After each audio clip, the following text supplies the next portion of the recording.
Hi, everybody. Welcome to a new episode of History 102 with our continuous co host, Austin Paget. I am Rudyard Lynch, and this episode is on the rise and history of capitalism. Hello, Austin is welcome. a professional libertarian, so this is in his wheelhouse. It's Um, getting personal. Sorry. Forgive me in advance. where you're allowed to, I think people should be allowed to express emotions and personal biases in intellectual topics if they're self-aware about it and state it. Because we are all humans who come from our own narratives and stories, and the only way we actually understand the world is through those. But you have to cross-reference what's a personal bias or a cultural bias or objective, and the only way you can do that is through talking it through. Um, Listen, it's not my fault. I'm right. Okay, don't shoot the yeah, messenger. yeah, yeah. Um, I mean, it is my fault I'm right, but I made sure that was true. Um, and what I think ends up happening with the modern form of scholarship, which basically totally removes the personal, is you end up with sort of highly schizophrenic and highly disorganized understandings of how the world works.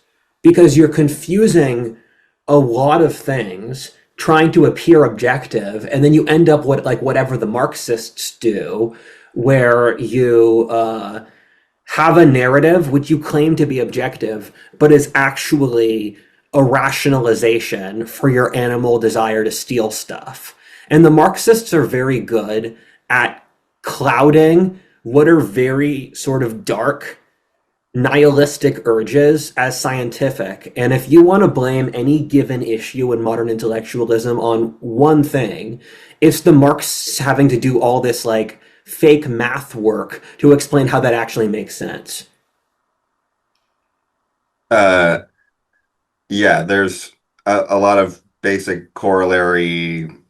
Um, yeah, the modern economics is usually more a justification for things that people already wanted to do rather than an idea that people got from the paper. It's Yeah. more, I want to do this thing. Let me find a paper that allows me to do this thing rather than these think tanks are actually like influencing the policy. Yeah, you have to judge it by the endpoints. Modern monetary theory being the dominant economic school in most of the world for actual policy means the field of economics has failed on a very profound level. I don't care if you can send me a list of like five smart economists or if there's several universities that have good economics programs.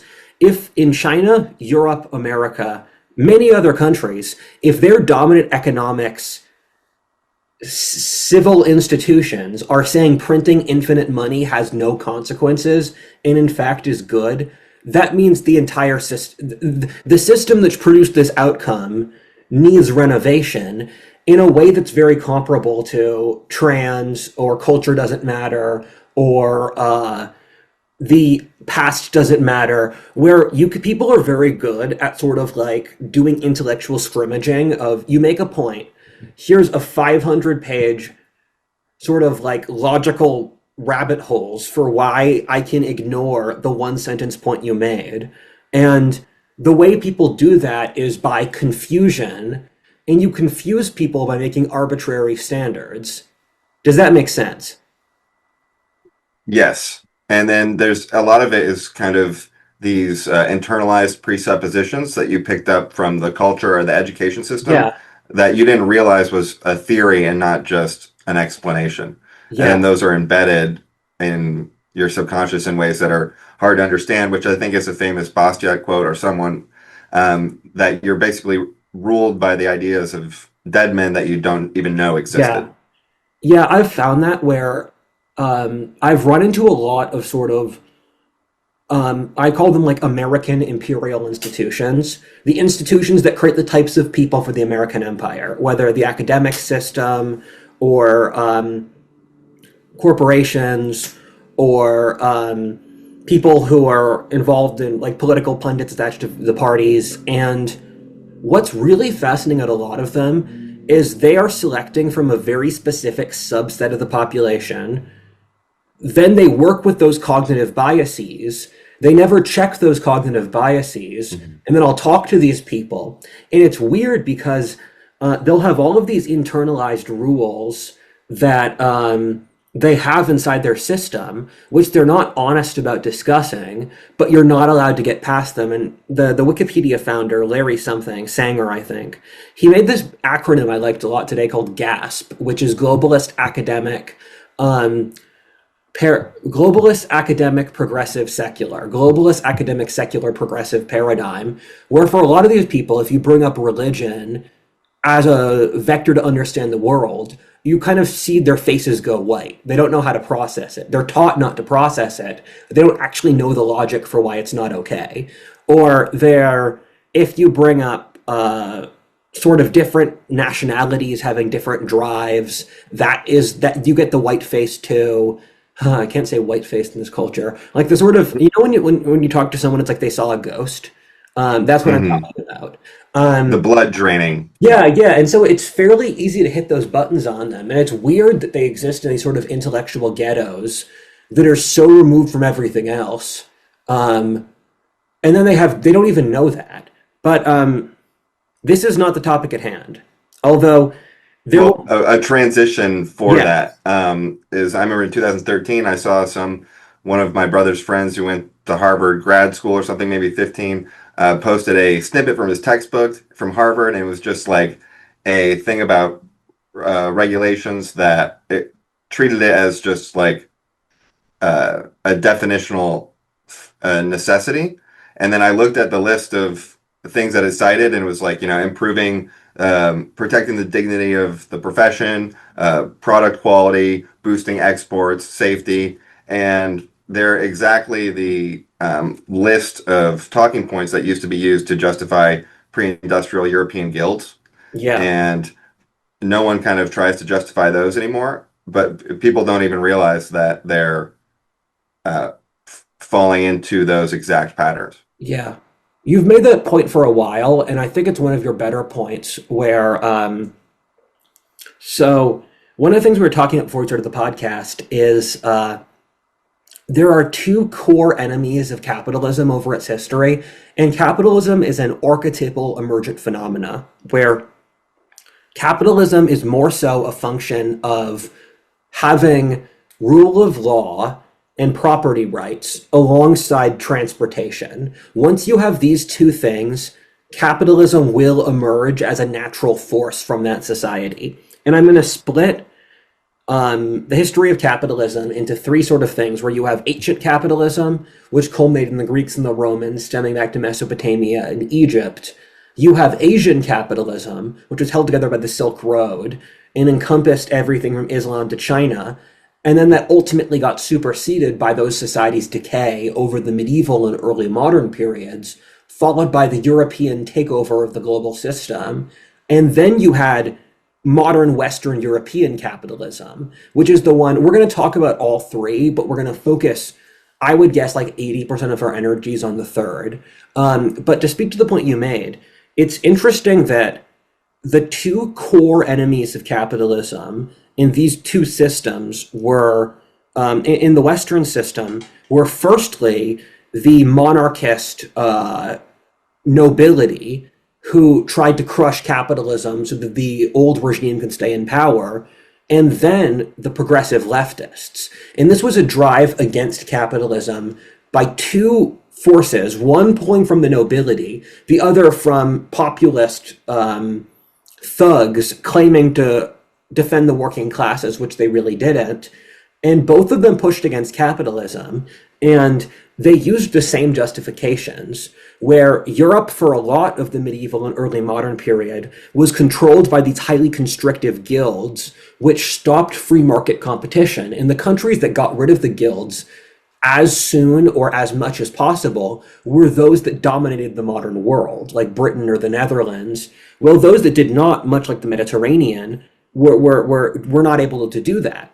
And it's very interesting that the modern progressives have the exact same justifications for why their guild structure should stay in charge. And it's just so much easier to argue against removing those standards in the 1600s because everybody knows like the Dutch produced ships 10 times faster, and you can't argue. It's less personal and attached to our current ongoing experiments. And the point you mentioned about the monarchists is really important, because they're still trying to deal with the aristocracy is still trying to deal with the uh, accepting the concept of the peasantry basically being free to do all sorts of things they want. Like they lost control of society, and they still don't understand how society could function absent their rule. So they're still panicked about that, and they've been trying to bring it back forever. And it fits perfectly into this pattern where you have the alliance of like the monarchists and the populists, and today you have this alliance of technocrats and activists. So like the big oligarchs are aligned with the communist activists and growing the state because they're totally aligned, and sometimes they have ideological crossover. And then the only way to kind of counter that is an alliance of what I call entrepreneurs and patriots. So it's like Yeah. aristocracy and left wing populists versus like merchants and nationalists. Yes, that's correct. And I'm going to look at Britain as a microcosm of that, where Britain has become one of the most successful capitalist economies in history, and then they threw it away. Where in the trends across Western Europe, which we're going to explore, they have sort of parallels in Britain, but then Britain went in its own direction. And there's several different trajectories going on that we'll investigate later. But in Britain and a lot of Western Europe, they had this issue of sort of the centralization of their monarchical institutions over the early modern period, where medieval governments were absolutely tiny. You have stories from 12th century France where the king of France's army was just his friends. They sometimes it was as low as like in the 2 digits or the 3 digits, where the king of France could mobilize like his 50 hunting buddies or like 500 men from his local retinue.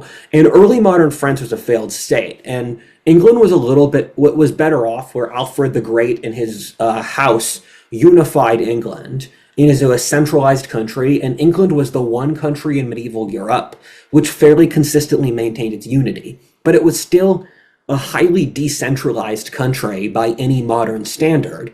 And capitalism gradually evolved in Western Europe over the high medieval period, partly due to contact with the Muslim world, who also had a more highly developed capitalism, which they had regulated out of existence in the late medieval and early modern periods. So capitalism gradually emerged over the European High Middle Ages as a function of how these governments were so small, they couldn't actually maintain power. Where medieval society, and thus the creation of the modern West, only occurred because power was so decentralized that social authorities could not basically tyrannize the population. Where you saw the church, the state, the nobility, the merchant guilds, who were the main capitalist force, and sometimes the peasants, all pushing up against each other. And so in England, you saw this latent capitalism develop from the feudal society. And capitalism, as we'll talk about later, is a natural outcome of feudalism. And so by the time of the Black Death, serfdom was over, and England became a fully capitalist economy based off money and based off free labor transactions. What happened then across Western Europe was that the monarchs, who had spent centuries using gunpowder to establish more centralized control over their countries, tried to pull on this earlier feudal monarchical tradition from the Middle Ages to centralize power. And so you saw this society in the 17th century try to use this sort of false myth of the Middle Ages to enforce this modern tyranny on the population, where the King of England was saying, because we're the king, I am the king, because the nobility are the highborns who deserve this stuff, we can develop a highly complex regulatory structure where we give my buddies monopolistic power over the economy. But that was never what the Middle Ages were like. And so you saw the rebellion of the English people, who were also pulling on their sort of medieval tradition, where the English people said, we have always been a free nation. The king is violating that. The king would say, I am chosen by God. And so they butt heads. And what happened in England was that the parliament and the merchant classes won. They sort of disempowered the king. And then capitalism developed. And from that, you saw the agricultural revolution, the growth of science, the British Empire, the Industrial Revolution, the Enlightenment, and all of these trends were implicit on Northwest Europe's decision to allow capitalism and deregulation in the early modern period. That's amazing. You mentioned the them calling back to the previous monarchists as in the medieval ages as a justification for the regulatory structure, because it gets to a very central point about top down versus bottom up. And a lot of people think that the only option is like more or less regulations. They don't understand there's different ways to quote unquote regulate, which is you have the tort law and common law versus bureaucracies. And the legal system is incredibly important for capitalism to function, just as much as property rights, which is incorporated in it. And these common law traditions would develop across small towns or kingdoms throughout Germany and the rest of Europe and England, which was fractured. And people would see which legal codes functioned and then adopt them. So the decentralization is not contradictory with like the adoption of shared standards based on selection processes. It's more like how language develops. Law can develop like language versus trying to regulate the language top down, which obviously misses a lot of the nuances and the potential for it to evolve. The Mhm. That's very much true. And the reason that the Catholic Church was so powerful in the Catholic Church and later the Protestant churches, Christianity was so powerful in pre-modern Europe because the state was so weak. You needed the religion as a way to socially organize across the continent. Because when the government can enforce things, people have to rely on each other. And that also helped establish West Europe's ideals of personal responsibility and the individual, because self-regulation became dependent on individuals, not on, as Fukuyama calls it, the tyranny of family and culture and custom, or on the state. And so they used the religious code as a way for individuals to sort of grow as people, to hold Europe together. And when you deal with, let's say, I'm going to call this the Will Durant time period, because Will Durant is one of my favorite historians, and he wrote like 6 books on the time period between the Black Death and the French Revolution. Actually, it's just early modern Europe. Let's be real. But in early modern Europe and medieval Europe, so much was going on that you can't really keep track of it all. And you have to remember this is all part of an organic process where the same people were doing these different things, where something sort of happened in Western Europe in that time period. And that thing made the modern world. And you can disentangle the different bits, but you have to remember this was a single thing between the rise of capitalism, the Protestant Reformation, the Renaissance, the rise of science, the agricultural revolution, the military revolution, the centralization of governments, the printing press and the information revolution, later on the French Revolution and the political revolution. Western Europe had 20 different sort of social or technological or cultural revolutions in the time period between the Crusades and World War One. Which was most concentrated in the early modern period, from like the Black Death to like the 19th century. And the engine for that was capitalism, because behind all of these social changes was the ability for individuals to make a living outside of rigid family and land ties, where in most of the rest of the world, you were either attached to your clan, which lived in the same family compound for centuries straight, or to a nobleman who owned you. And in Western Europe, the ability to sort of monkey branch, which is partly an outgrowth of West European individualism, but a variety of other factors, was if you didn't like your small town in Brittany, you could move to Paris, become a cobbler in Paris, meet a bunch of other cobbler friends there, and then join a Protestant association. If you were stuck in your village in Brittany, you would have to live with your extended relations forever. You could never become a Protestant because your shared social network would all be built around Catholicism. And Joseph Heinrich has a really interesting idea when he says part of the reason the West had so much scientific innovation was in the apprentice system, where in Western Europe, a tradesman would work at several different masters, and then he'd pick his best master and then become his sort of student. And then he'd inherit the business from the master or start his own. Is that once someone is trying out multiple masters, it means that they're going to compare which techniques are best. And it creates this enormous cross-referencing system, which allows you to assort for better methods. And that's very powerful when you're dealing on wide-scale population levers. And he did a statistical survey that found that the areas of Europe that had this practice during this time period and the kinds of people in this system were heavily responsible for most of Europe's technical breakthroughs. And that's a perfect point for me to clarify Yeah. that when I speak about guilds, guilds started as voluntary associations, like of expertise, and then they turned into legally mandated monopolies. So when I talk about them in the negative sense, it's the monopoly sense. It's the same as the American Healthcare Association, for example. It used to be one of many competing healthcare associations, and then it got a legal monopoly, and it controls all the state's licensing boards. So that's the semantic distinction there. Something that a lot of Americans don't get is just how dense Europe is, where if you look at Ohio, Michigan, Indiana, those states, each of those states is roughly the size of England, and most of them are fairly comparable. Midwest gang, you can criticize me for saying this, but if you're from Ohio, I'm not going to say Michigan because I know their rivalry. If you moved from Columbus to Indianapolis, you're going to understand the culture pretty well, and it's going to feel fairly similar. And if it doesn't work for those two cities, you could pick two other cities in any of those states and it would work.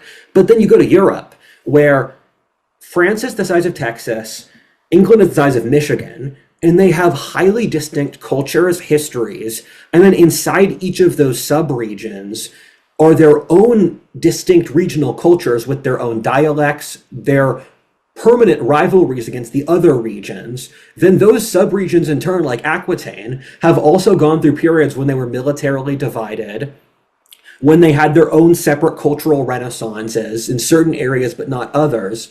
And so when you're talking about the sort of era of the Western Revolution, there's just this infinite level of complexity you have to keep in mind, where what you say at the guilds is true. And there's an interesting book called Europe Emerges by Reynolds. And it was written in the 20th century when historians were really obsessed about sort of material conditions for history. And that was due to Marxist influence, where you're like, what was the exact economic system in each sub-region of Europe in the 17th century? There was a period of obsession about that in the mid-20th century, and Reynolds was part of that. But he talks about the institutions in medieval Europe that allowed the later Industrial Revolution. And he and a few other authors from that time period traced the culmination of the Industrial Revolution in the Middle Ages, because medieval Europe had an interconnected trade system with a stock market, with guilds, with merchant sort of transnational organizations, employer-employee relations. The nobility had distinct relations with all of the peasants they worked with. So in feudal Europe, every nobleman had his own distinct contractual relationship with his peasants that was different from all the other peasants. And what that meant is that it gave peasants in medieval Europe a degree of sort of economic mobility we've forgotten about, where if your lord is mean to you, you can just run away to the next lord, and he's trying to economically compete. And so this valve function, it kept medieval Europe a significantly more creative population than a lot of people think. But you also had stuff like the scientific method or universities or parliaments, where almost every institution in the modern West stems from the High Middle Ages.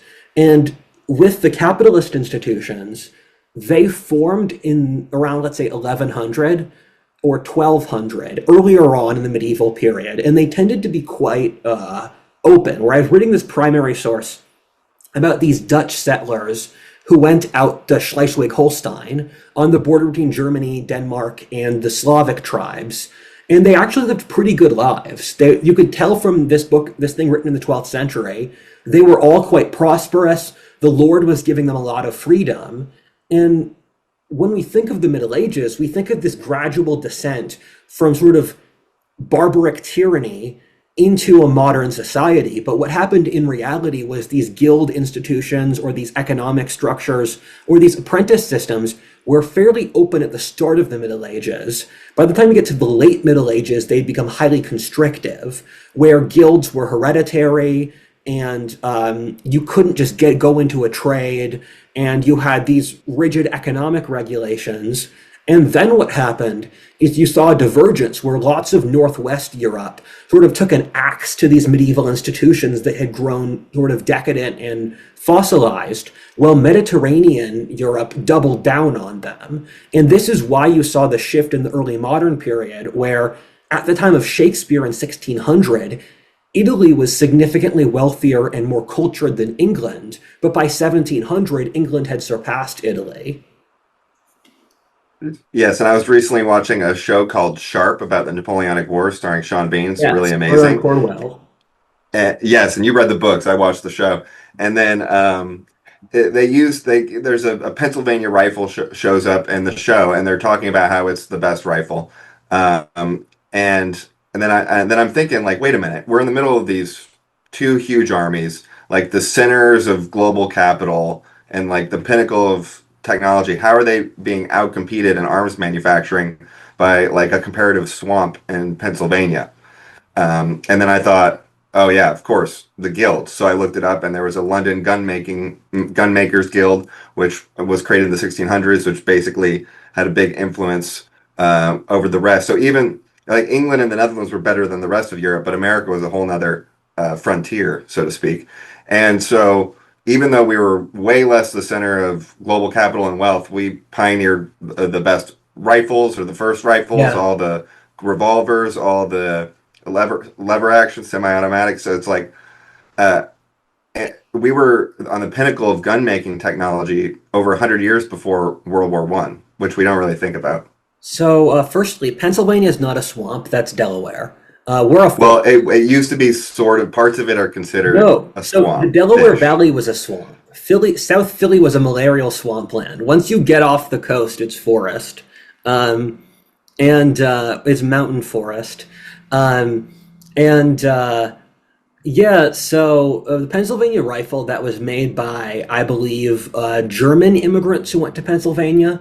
They had a lot Mm. of advanced gun manufacturing in Germany, and then it got popularized in America, and our snipers would use it to fight guerrilla wars against the British in the Revolution. Then the Brits started using it. It's kind of like how the British learned to use rocket artillery from fighting in India, because the Indians had a tradition of rocket artillery, um, which fits with the Indian military tradition of putting on a nice show and then failing. I'm sorry. And Uh, that fits with Steinway pianos, because that was a German guy, right? Because that's exactly a perfect way to describe it. Because the main industry was in Europe, like all of the most of the pianos being manufactured and guns were in Europe. So this guy was in the piano industry. He was an expert, but he couldn't take it to the next level. So he moved to America, and then boom, Steinway pianos. yeah, yeah, that's true. A He lot of wasn't even allowed to make and sell his own pianos. He got Yeah, arrested for it. and it's interesting that so we read a lot of early modern Europe, and we'll see these highly rigid social institutions like feudal nobilities. And in a lot of Europe, it wasn't until the Napoleonic Wars they ended serfdom. Denmark had serfdom until the Napoleonic Wars. It's crazy they have such high social trust. A lot of Germany had serfdom. Eastern Europe did. Then you have a highly rigid Catholic Church. In a lot of Europe, you had government monopolies like Spain or France, England in part of the 17th century. And then you have separate town legislation. So you can look at early modern Europe and think this is a highly regulated, sort of socially controlled society.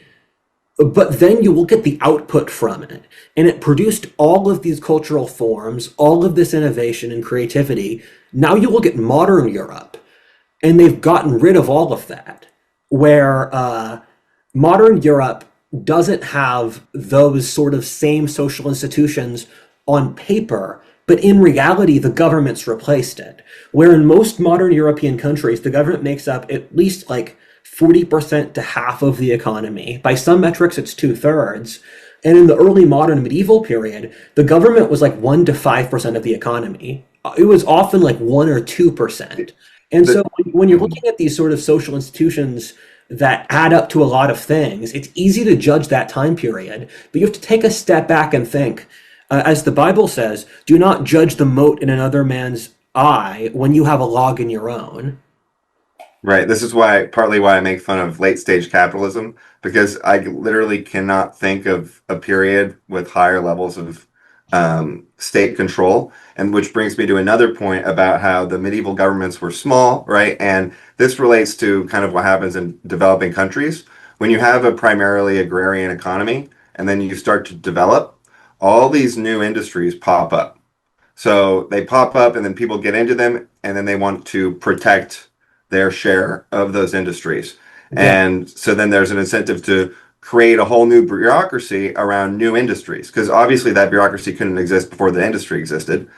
And so resisting that pressure is hard. And the US had a value structure aligned towards resisting it. So it took about 120 years of propaganda and control of information to be able to get the government to as large of a size as it is now. But in developing countries, they don't always have those values that are automatically aligned against bureaucracy. So once they adopt some basic property rights and develop that, the bureaucracy grows much faster around those new Yeah. industries. So what took us 120 years took China 20 years to get to similar levels of public spending and bureaucracy. Yeah. I'm glad you said that. It was something we talked about before the show started, that you and I have both lived in the third world, and it really teaches you how so many of the bureaucracy we're told we need in the West is not necessary. Where in Mexico, the public sector is an utter mess.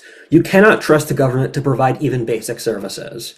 And Mexico still works. And you go around and you find all these family businesses of families who use their sort of the front room of their house as a small business, and they're nearly universally trustworthy. Sometimes you'll get a bad stuff. Sometimes you'll get the curse of Montezuma, but you can normally trust them to cook for you or to run a convenience store or more complex things like tech repair or accounting or barber, or any given service can be learned by a person and provided to someone.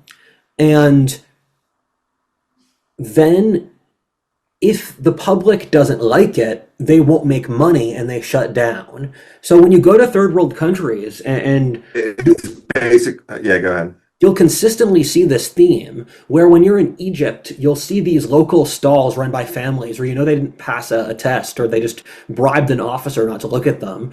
And it works. They consistently provide services, and it makes you realize how much the regime uses fear to control us. And another thing is that part of the reason that Northwest Europe had this capitalist revolution is that Germanic culture creates strong emphases on individualism and strength and truth.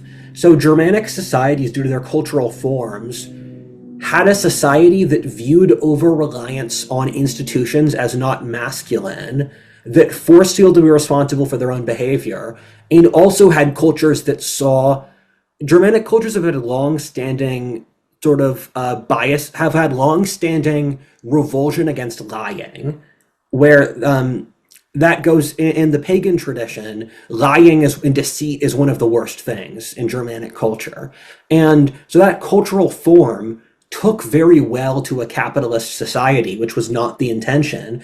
And then other societies that don't have that, once they get money, then another element of this Germanic warrior culture, where if the elite try to take money from the public will fight back, which is not how most cultures are. But in most cultures, once the money shows up, the elites feel the compulsion to take it. So it's this two-sided pressure of growth happens due to deregulation. Elites regulate it to take it, and then it stops and decays. And this has been a wide-standing social issue where the great struggle of capitalism is not stealing others' stuff is actually profoundly difficult. It requires a tremendous amount of fortitude and honesty and morality for a ruling class to not predate off the population. And it also requires a population that will fight back. And so this is why capitalism and the Industrial Revolution only flowered in the early modern in medieval and early modern Europe, because some of these conditions were met, but then they got predated on too quickly to have the Industrial Revolution. Yes, and you mentioned truth and some of the associated values, and which brings it back to an important point that of Christianity being under attack and having an inverse correlation with the rise of government, because it's tied to the Western and values of freedom that under a lot of the protections against the growth of bureaucracy. And in terms of the developing world thing, basically, it's like it's legal to be a polymath still over there. Like Ben Franklin, Thomas Jefferson, all these guys that were into these different industries and interests, you're not even legally allowed to do that. It's like a Yeah. 10-year, one-track artificial hyper specialization. And then in terms of Asia, like the legal system is still important. The ability to punish fraud, the ability to punish externalities through the legal system is important. And some of those Asian countries are lacking a strong legal system, like which for us was developed over a long period of refinement of common law. And they have various quality in terms of their legal system. And then when you don't have as strong of legal protections, it gives you even more justification to create a bureaucracy. So that layer is also important. A lot of the cultural assumptions we bring into this are very molded by our sort of cultural frame, where there's this thing, and this is sort of a sign of how degenerate sort of economists can be at times, where there's a metric called efficient corruption. And you can see it in China, where until recently, if you bribed the correct official, they'd let you build the factory. And so economists call this efficient corruption. And then inefficient corruption is in, let's say, the Congo. You bribe the official, and then your factory still gets robbed. Right. And so they're like, this corruption is a way to sort of ease the greases on growth. And they'll say this is a good kind of corruption, and I'll think, nice try, guys. Try harder next time. It's just you see people, you see the ruling class constantly try to rationalize the worst things, and it was like, no, we're not setting this as a precedent, because if they say that's going to work in China, they're going to try it in New Jersey next. But the cultural context matters here, where I was reading Ibn Khaldun, who is this Moroccan nobleman from the 14th century.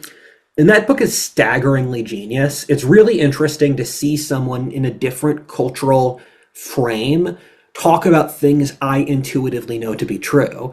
And it's really funny reading this high medieval Islamic philosopher where he's hyper laissez-faire capitalism.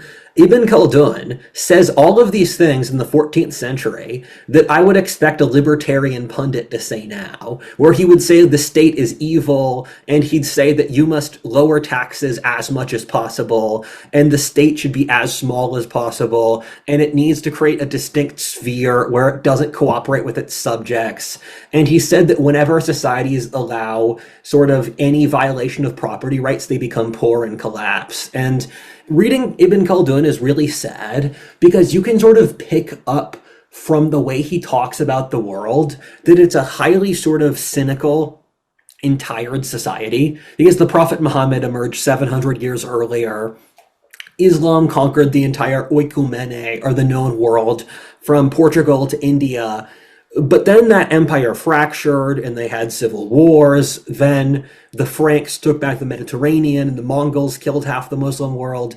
And so Ibn Khaldun, who, by the way, both of his parents died of the Black Death, and he lived most of his life in horrifying medical pain.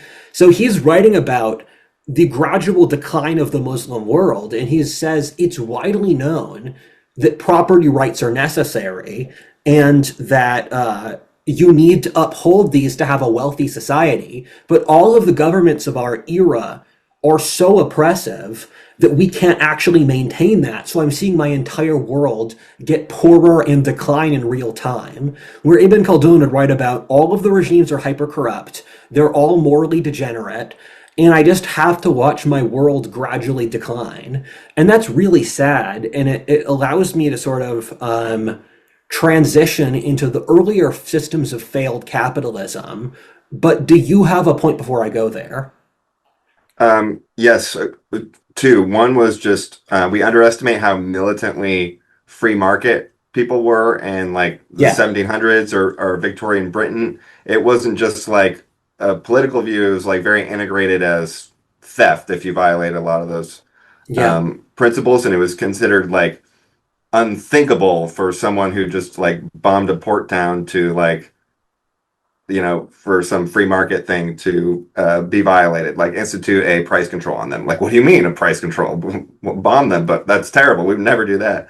So it's like very culturally ingrained on a value basis. And then in terms of the third world, the thing that people get most confused about is they see that they go to the third world, they see that a standard for something in terms of quality is lower, and then they assume that that's because they don't have a regulation stopping them from doing that.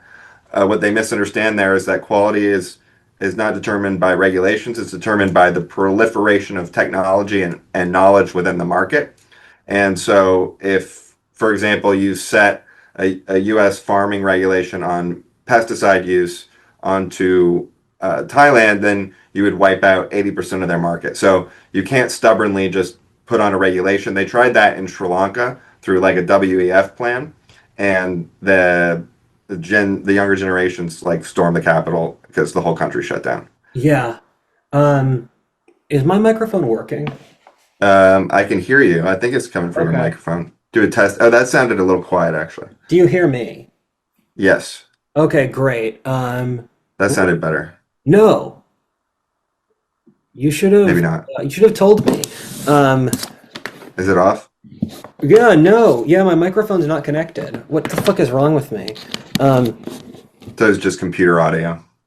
yeah. So, okay, I apologize. I'm not going to re-record that. Do you hear me now? Loud and clear. A little more Okay, booming. great. I apologize. Things happen. You guys still heard the words, I hope. But so yeah, I'm it's. not a microphone connoisseur, so I didn't even notice. I I'm mean, sure like that we have 100 episodes of these. I should be allowed to make mistakes. If we have 65, but you know what I mean. Um, and with you made a point in the Victorian Britain video a while back that I think about that they saw the free market as just objectively true in that society, Mhm. and and that was something where they saw regressing against that as unimaginable. And that helped create the wealth of the Industrial Revolution. And our comparison to that society is they'd see us like the movie Idiocracy. They would just be horrified at our level of cultural and intellectual development. And we very much degenerated. But they also were aware of this because they had studied the Greco Roman classical precedent. And from that, they knew how the decline of societies occurred. And Rudyard Kipling even wrote a poem about I think it's set in the 21st century in a Britain that had become a declining society. And in that world, it's been a while since I read this. I think the Pacific becomes the core of the world and Europe becomes this backwater. But the other thing is the socialists have very much won the last century, and they won it so hard that we lost all of these intellectual framings that would be highly useful to us. And the socialists have designed this so that capitalism is innately bad. And what they're doing is they're creating a mythological alternative that does not exist. And because most people do not actually want independence. Most people want to be taken care of. They want to work a job. They don't have to think too much and support their family. I look at this where, I mean, most people do not want to be self-employed.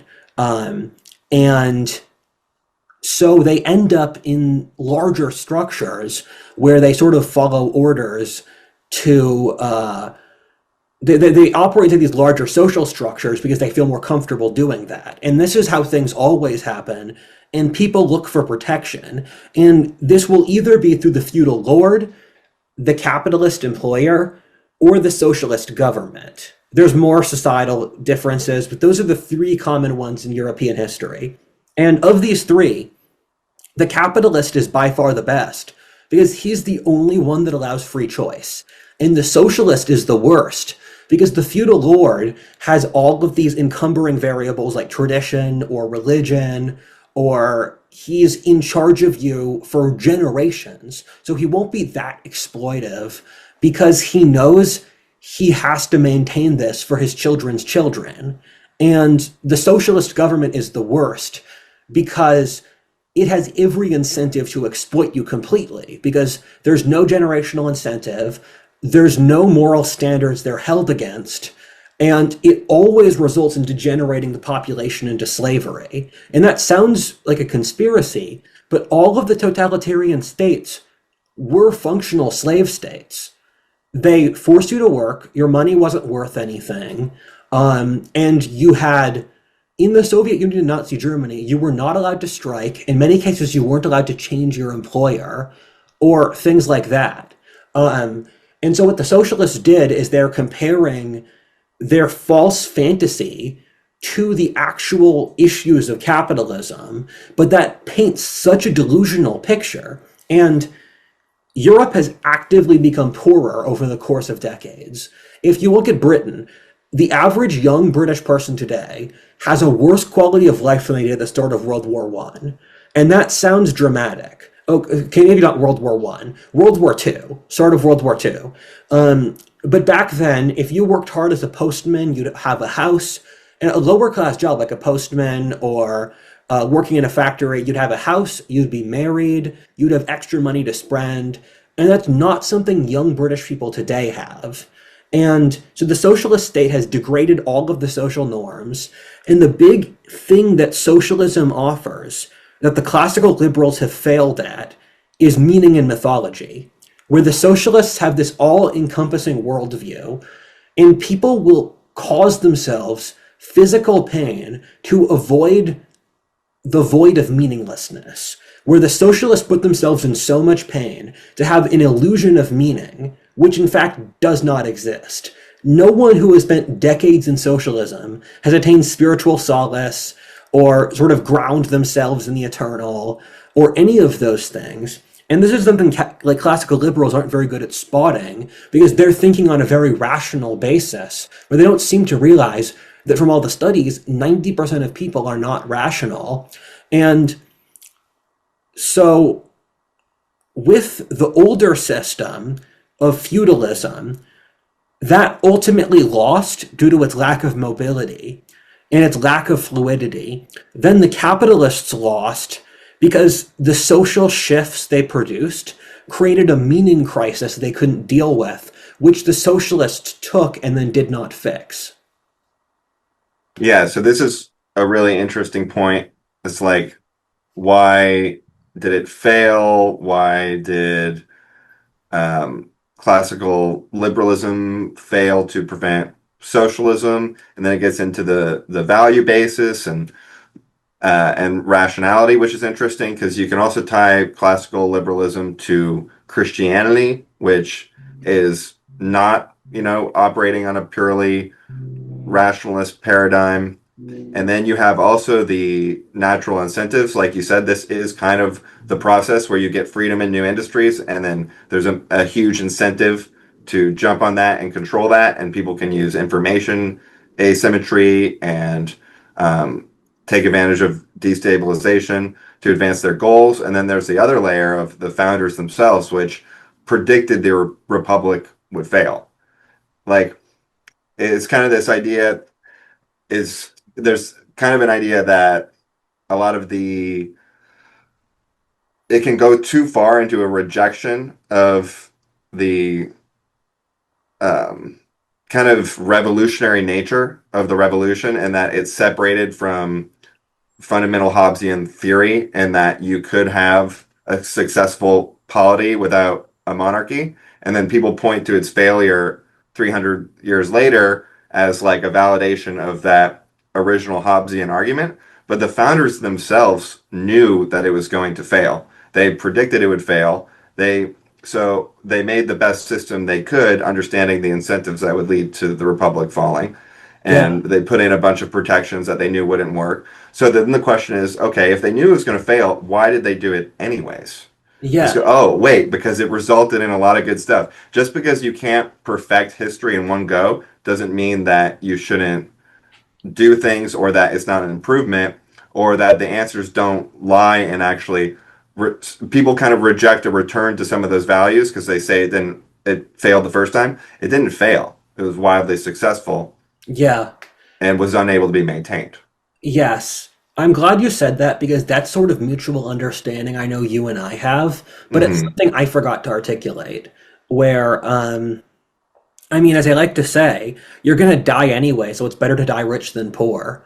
And that's how societies are. I mean, if the founding fathers did not make America into the system it was, we still would experience social decay 250 years later because that's how these generational cycles work. Uh, we just never would have expanded west of the Mississippi River. And imagine if one of the things my father likes to say is imagine if you switched Bolivar and George Washington, where if George Washington was Bolivar, he would have seized power, installed himself as king. America would have fallen apart into distinct states that would have all made themselves countries. Because the Americans are so intrepid as a people, we would have used this intrepidness to murder each other. And we never expand west of the Great Plains. So you compare that timeline to the one where we reached Japan and the moon and Afghanistan, and that would seem utterly unbelievable. But what happened was that we made the correct decisions. And when you make correct decisions, good things can happen. And one of the things I really love about this sort of thing is that when you set up these incentives correctly, you reach something that is transcendent from what it was before. The modern world transcended to a higher level than the ones before it, where imagine if let's say we time traveled back to an older society and we said the issue our culture has is that we became so wealthy that we all degenerated into mouse utopia, and we're seeing social collapse and birth rate collapse because we're so wealthy, and the world's population is 10 times what it was 200 years ago. And they'd be like, first of all, I think a lot of their wisest philosophers would laugh at us, like, ha ha ha, it's funny that this is your issue. And they'd get it better than we do because they had a more complex understanding of the human condition and morality and that stuff. And they'd say, like, you guys should find God again. And they'd say that we were satanically possessed. But I mean, I like to say, you're always going to have problems in your life. It's better to have more interesting problems rather than less interesting problems. Because you can either have the problem of working out as a janitor, trying to make ends meet, or you could have the problem of placating your model wife, who is annoying, as you run your transnational company. And you both have problems. One of them is a more interesting problem than the other. Right. We're trampling on the fruit of their tree and complaining about how they planted Yeah, it. there's a staggering lack of gratitude, and I think that's one of the worst traits to have. I can accept a lot of bad personality traits, but when you're utterly ungrateful, it's bad on multiple levels. And It's also funny that the Hobbesian, often kind of more monarchist fans, are the ones who kind of degrade the American Revolution as a failure because you know who knew the American Revolution would work? King George. yeah, He literally talked about how we can't let this happen because they're going to be really successful and we're going to be screwed. And this brings up an important point that a lot of these elites, they put out this propaganda that maintains their oligarchy, but a lot of them know. They know what would work and what doesn't. Some of yeah, them justify it under ideology. Others are like King George. They don't care that it would lead to a revolution in governance that drastically improved productivity in people's lives or made them a powerhouse. yeah. They're like, oh, I'm just focused on my thing. When from the outside, you assume it's because they must not know. Because if you knew that, nothing could be more important than that. But that's not how people work. Yeah, this is why I say this time period's very complex, where, as an example, you're using the framing there that George the Third was part of this old monarchical tradition. And yes, that's true, but 18th century Britain was a significantly freer society than modern Britain Mm-hmm. because they had de facto freedom of speech. They had a complete free market. They had freedom of association. The government barely existed, and it's really remarkable that we'd look back on them and think that they're an autocratic society. Well, we in fact are much more so. And I like to say that real capitalism has been tried, and billions have been lifted out of poverty, where you compare as a sort of test case the end of the Cold War. Sorry, I don't. The sun's coming down and it's annoying. It's annoying. It's annoying me. But I had to close my thing, the window thing. Uh, Blinds. Blinds, yeah. And you look at the end of the Cold War. Compare West and East Germany, North and South Korea. These are two countries that have completely artificial distinctions in them, but the capitalist side was vastly wealthier than the communist side by any conceivable metric. And then when they flipped, you saw them, the parts that became capitalist become wealthy, and the parts that stayed Marxist stay poor. So at the end of the Cold War, we have all of these perfect examples, and the areas of the former Iron Curtain bloc that didn't become capitalist, or like Russia or Ukraine, which had a form of crony capitalism, where the oligarchs divided up the economy amongst their people, they stayed poor. But if you compare Ukraine and Poland, two societies which have a lot in common, Ukraine is vastly poorer than Poland by an enormous margin. I forget the numbers. But I think Poland might be like four times as wealthy. And Ukraine was 3 times poorer than Syria per capita before their respective yeah, wars. it's crazy. And you look at the end of the Cold War, where the 20th century is really a lesson that hold on tight.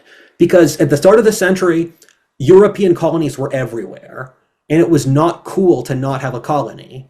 By the middle of the century, the European countries were throwing away their colonies because they were socially unacceptable. And you look at the history of capitalism, where there was a point in around 1970 when less than a dozen countries around the world were capitalist democracies.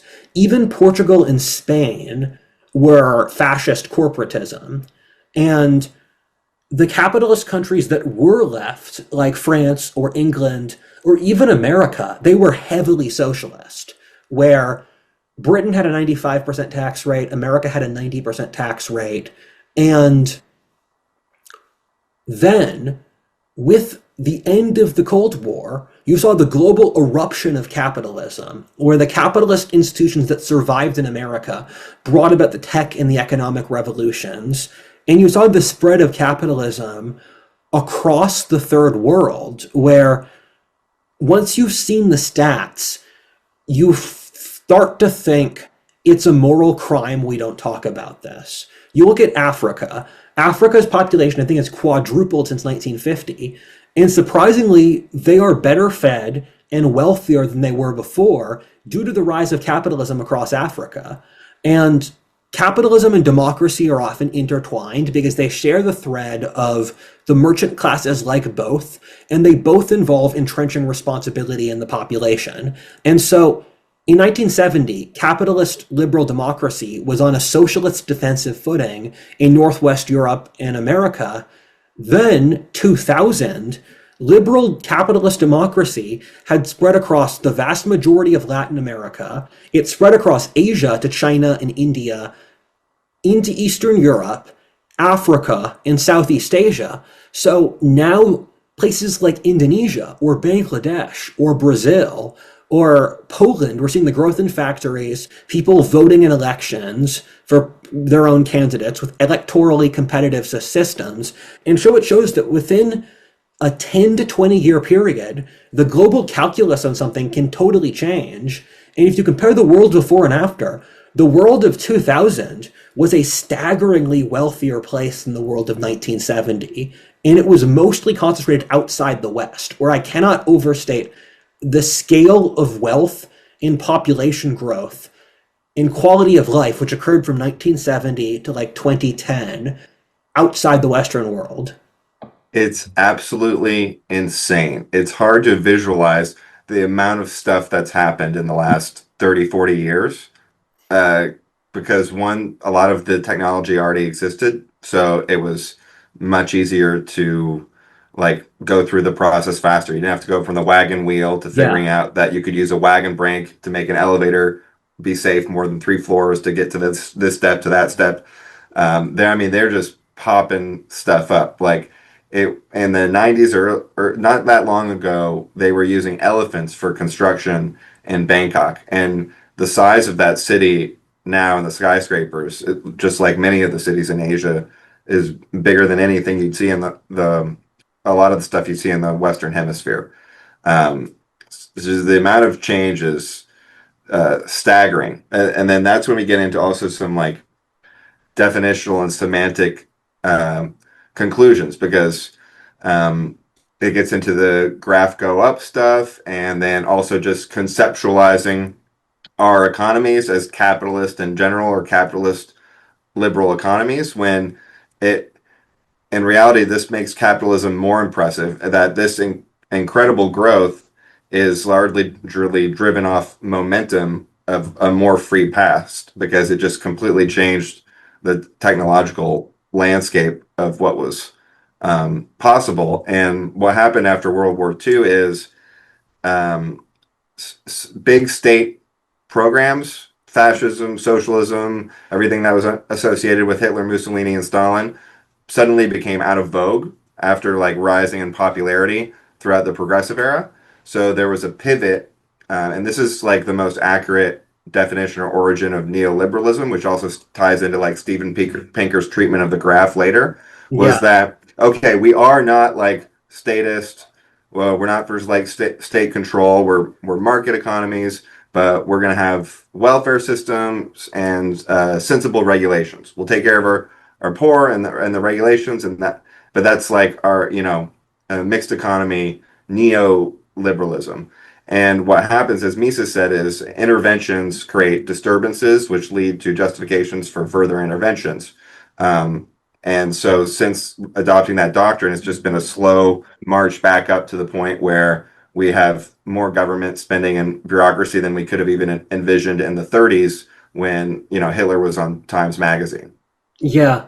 It's two distinct trends. Gustave Le Bon says modernity is divided between the sort of immense growth of capitalism and science, which stems from small groups of people working together on new ideas, and then the rise of socialism. And he said, centuries from now, people will see these things as highly discordant, and it will be unclear how they exist in the same world at the same time, because they're in opposition, but the propaganda is that they're the same thing. And Star Trek is kind of the culmination of our society's fantasy of integrating science with socialism.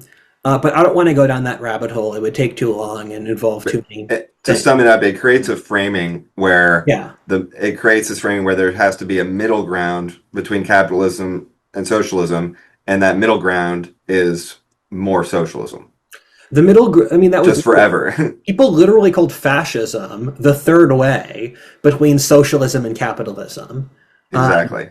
And it's also remarkable that these things happen in rhythmic patterns. So World War II saw a mass constriction of capitalism, especially in Europe, due to the rise of these enormous governments that had to fight the war.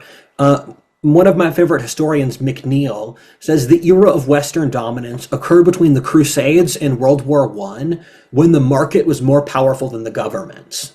Because Mhm. in that time period, if a government messed with the economy in the same way that Spain regulated themselves around these state monopolies and then hyperinflated the currency, is that Spain went from a global spanning empire with colonies on every continent to an utter joke in a century because it fought against capitalism.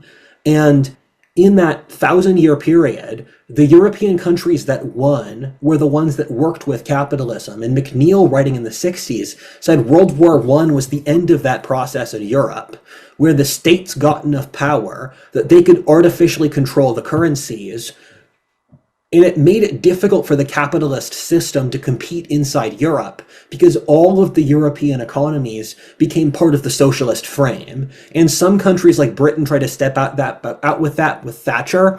But what happened Mhm. with Thatcher's revolution is she basically empowered the City of London's finance industry, and England became the city state of London with deindustrialization attached. And then that created the social issues of Brexit because that city was highly, it's literally called the City of London, the financial district. Mhm. It was highly cosmopolitan and did not represent the culture or the interests of the British people. Sorry, I'm not going to say the British people because that's not true. The English and the Scots, whatever.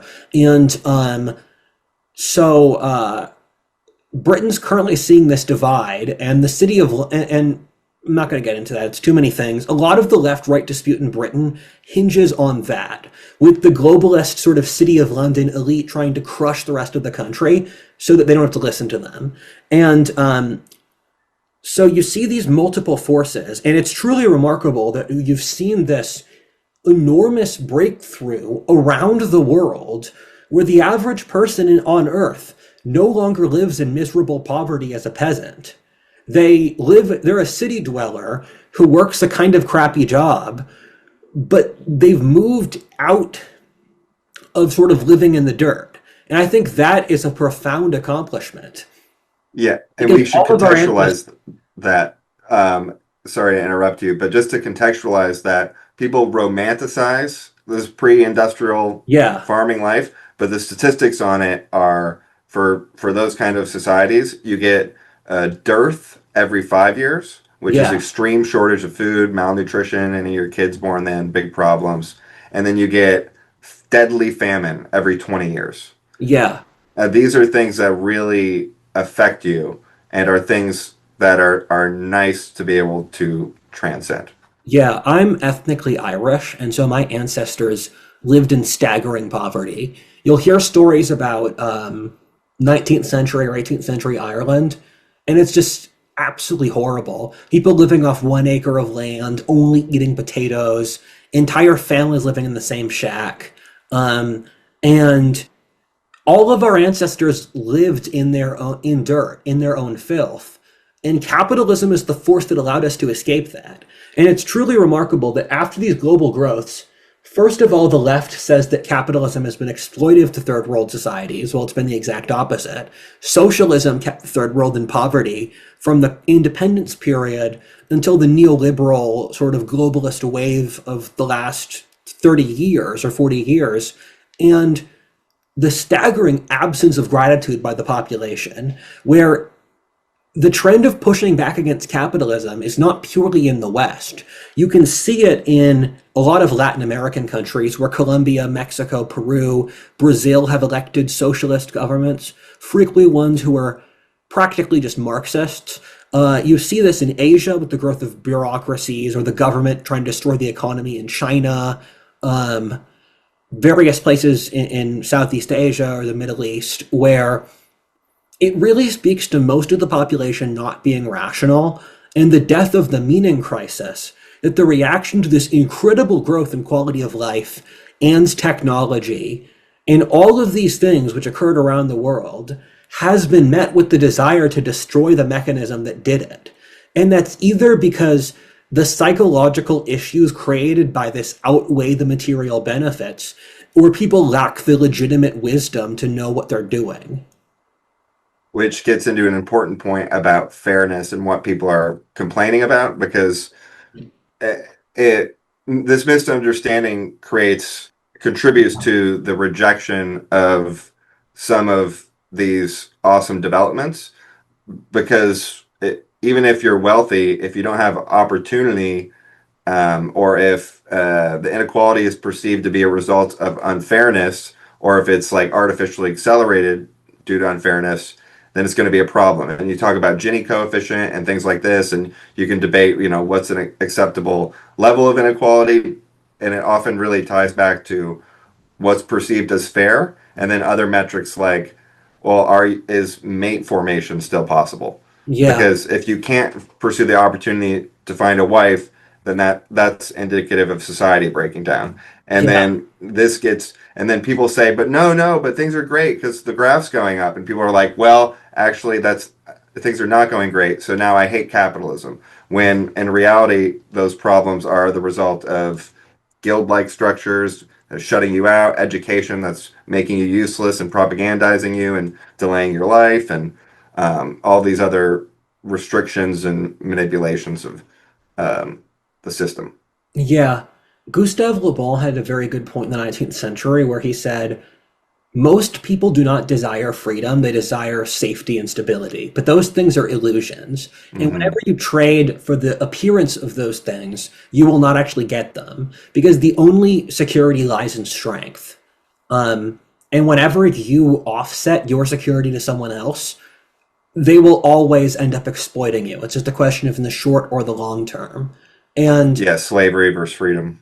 when you take people who evolved or have for thousands of years lived in these intact village communities with highly structured religions, with everyone does the same thing forever, and then you put them in a capitalist economy where the structure of society changes every 20 years, where it's constant innovation, and if you lose your job, you can't rely on your village network or your family. You're just going to go broke.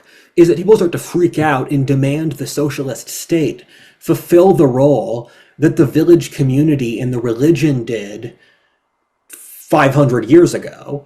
And so they're seeing the socialist state as their ally, and they for some reason they can't perceive that it has its own interests and it is in fact more brutal than the other power interests, and it's going to turn you into a slave in the long term. And I think there's two sort of disjoints about this, one of which is, I'd say, the meaning critique and the feminine critique, where the meaning critique is that people, the left or the socialists, have established all of the frames around capitalism. So this is one of the episodes where a lot of it is just debunking our current understanding of the topic so that we can actually see it for what it is. So the socialists have made highly deceptive frames, and one of those frames is alienation is capitalist. But alienation stems from the effects of the Industrial Revolution, these vast depersonalized systems where you don't have a lot of agency or ability to interface with other humans because everything is this huge impersonal system. But ironically, capitalism is the best tool to fight against it because the way we would give the most Americans agency is to deregulate so that they can start family businesses like what you'd see in the third world. And we would, the number one thing policymakers could do to increase the general well-being of society would be to find ways for family businesses to do as well as possible.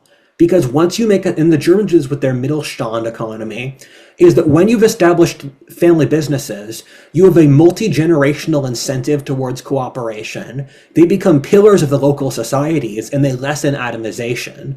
And so in earlier iterations of capitalism, you had economies where everyone was self-employed. Even poor people, they were their own renting farmers, or you had your own, like, let's say, carpentry business. But with the Industrial Revolution, you saw this mass depersonalization, which the managerial state exploited to keep their oligarchic friends in power. Then people blame that in capitalism, and the feminine critique is what I support was what I just explained before, that capitalism creates enormous amounts of chaos, which creates people to psychologically panic.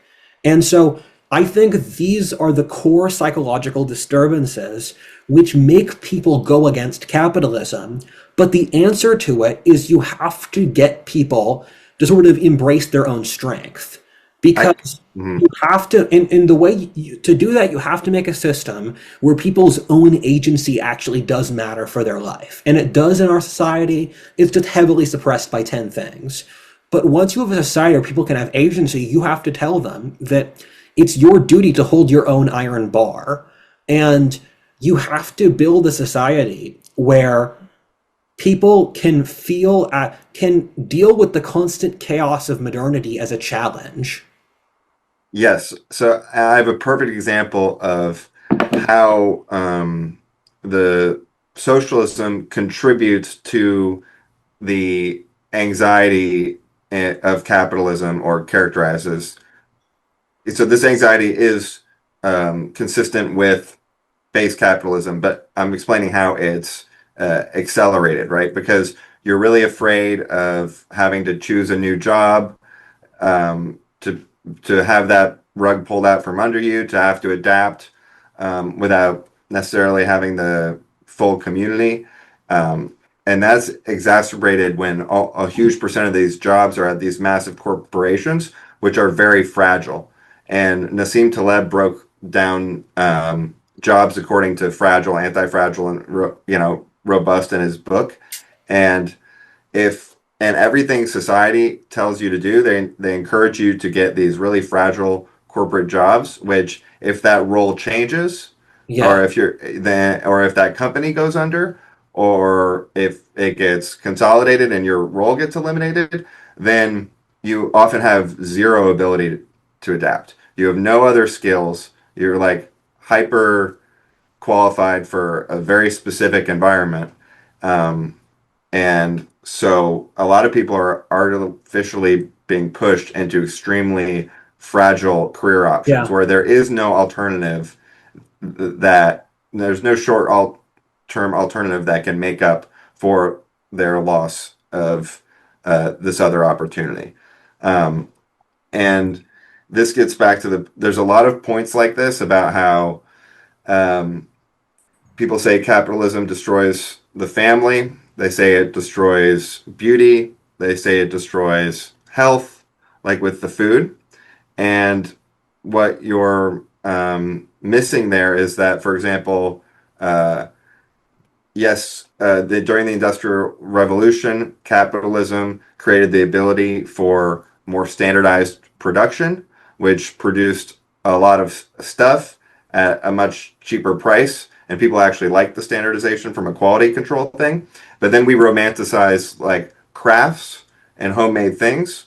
But when those things were around, almost nobody had anything.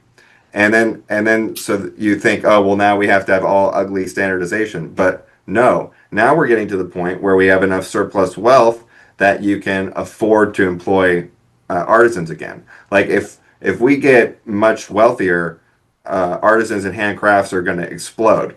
Same with building, right? When your concern is just starving, you want to just create a structure that protects you from the environment and where you have some space. When you get Once you get to that baseline, you can start iterating towards preferring beauty, assuming that the whole economy wasn't compromised. That's the way that we would be developing increasingly. And it's the same for food, where people say, oh, it makes you fat, blah, blah, blah, it's bad quality. Well, okay, when you're starving, your first thing to do is get like this surplus of calories. And then you're going to be like, okay, well, I have a bunch of calories. What I want is better stuff, and then you start integrating that demand. So Yeah. we kind of miss that process, and misunderstand how close we are to achieving all of those things we really want. You can't go back. I mean, and growth for its own sake is good. Where we should be grateful that the capitalist breakthrough of the last few centuries has occurred, but also we have to accept the current issues. And the only way to defeat something is to go through it. You have to grab it by its tongue. And the problems that exist now, we can both be grateful for what we have and then also defeat the problems. These are two distinct things. And when people, another element I want to throw in here is that our society is also fairly cruel to women because the number one sort of trait you'll pick up when you talk to women is they don't like direct Darwinistic competition. They don't like systems with overt sort of dominance games and aggression in them, where they have their own forms of aggression but exists in female spaces. But it's different than direct forms of capitalist aggression. And so when you build systems like this, you have lots of complexities that stem from integrating the two sexes together in a capitalist system that can neither really play to either side's strengths. You either end up lessening the direct competition to please the women, or Mm. you put women in a system that is not psychologically designed for them. But I have a few other points I want to talk about where when people complain about capitalism, they'll talk about modern things. But when you're thinking of the issues in capitalism, you should point, was this an issue in the 19th century?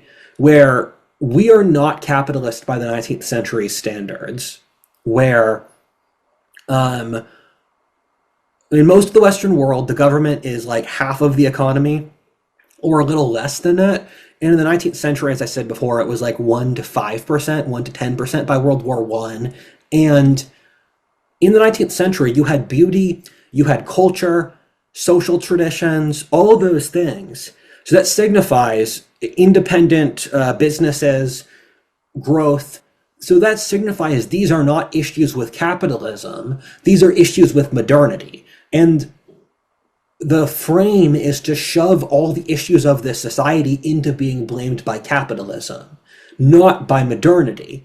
And to go back, go ahead.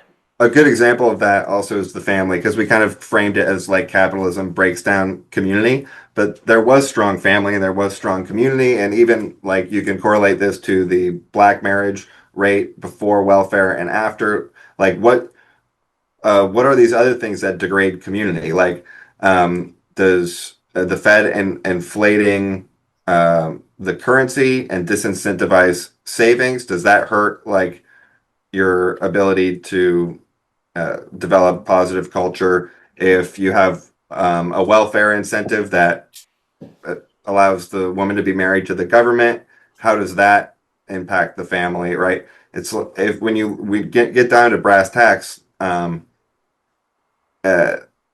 those are the main drivers. And also there is some positives to being able to form more intentional community or to move to a Yeah. network of expertise and do all sorts of cool stuff. The death of free association has really done an enormous damage to American society, where before the World Wars, you had very strong laws about free association. You could hire whoever you want. You could build your communities with whoever you wanted.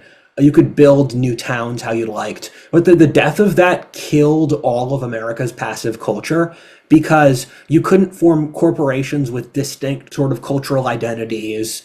You couldn't form towns that had their distinct identities because those things require sort of vetting. But due to a lot of the discrimination laws, you can't vet people. Because if you're going to vet people around, like, this is really un-PC, if you're going to say, I want an organization that only has synthetic thinkers, people who can look at an equation and then add it up together in a way that is not understood from beforehand, psych, if you do that, it's going to be heavily white men. And so you can legally say it's discrimination, although you're actually just filtering for a trait. And that's why we've lost so many haute couture traits from the old society, because in the old culture, you could have sort of filtering mechanisms like that, or sort of social organization, and then not get judged for it. If the Puritans wanted to make a new colony today based around their own people, the government would not allow them to do that. They tried to make an old style cobblestone neighborhood in upstate New York, and then the government shut it down because there weren't enough parking spots. Hmm. Just lots of stuff like that. And I'm going to take a step back to go through the narrative of history, where the first two capitalist systems were the modern Western one. The first one was the ancient system.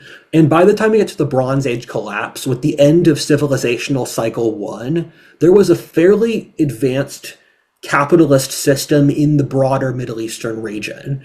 Egypt had a state sanctioned economy where the the old and the middle kingdoms in ancient Egypt, the government did all the trades. They'd send government expeditions up to Lebanon to get cedar woods, or down to Kush in like Kenya, where they'd get all of these exotic luxuries.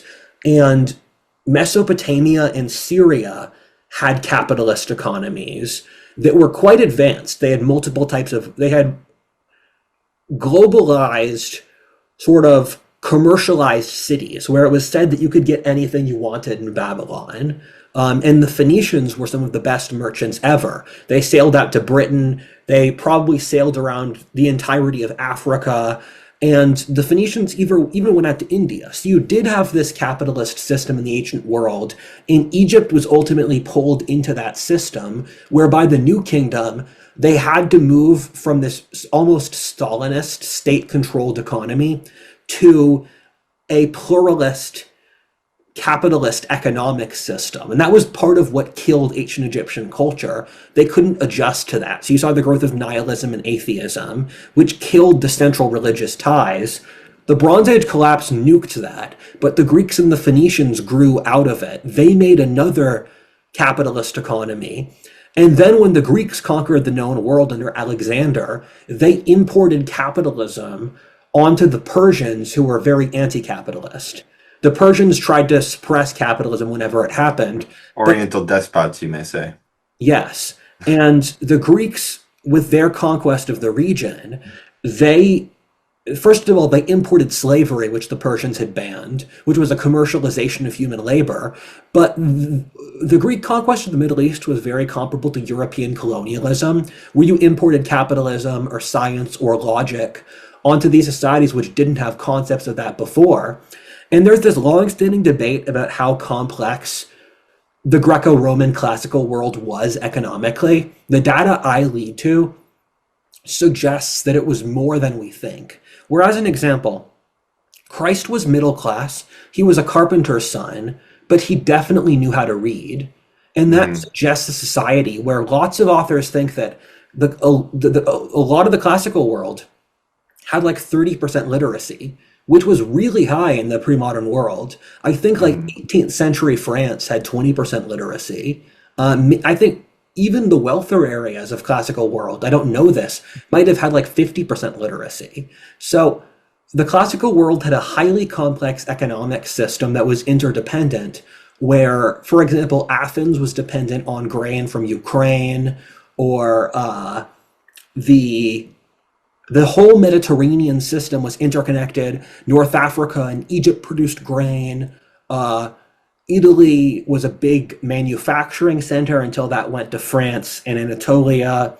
And this classical economic system died with the fall of Rome, and parts of it survived in the later Arab, where in the Arab world, you saw an advanced capitalist system that was connected across all of Asia, where in the later parts of this ancient economic system, the Romans connected with the Chinese, and you saw the unification of the Silk Road system that brought the great four Eurasian civilizations together.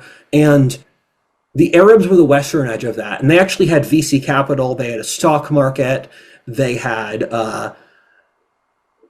mass commercialized agriculture, highly complex trade systems where the Europeans got most of their capitalist institutions from the Muslims through the Italians, because the Italians started out and became quite wealthy through trading with the Muslim world.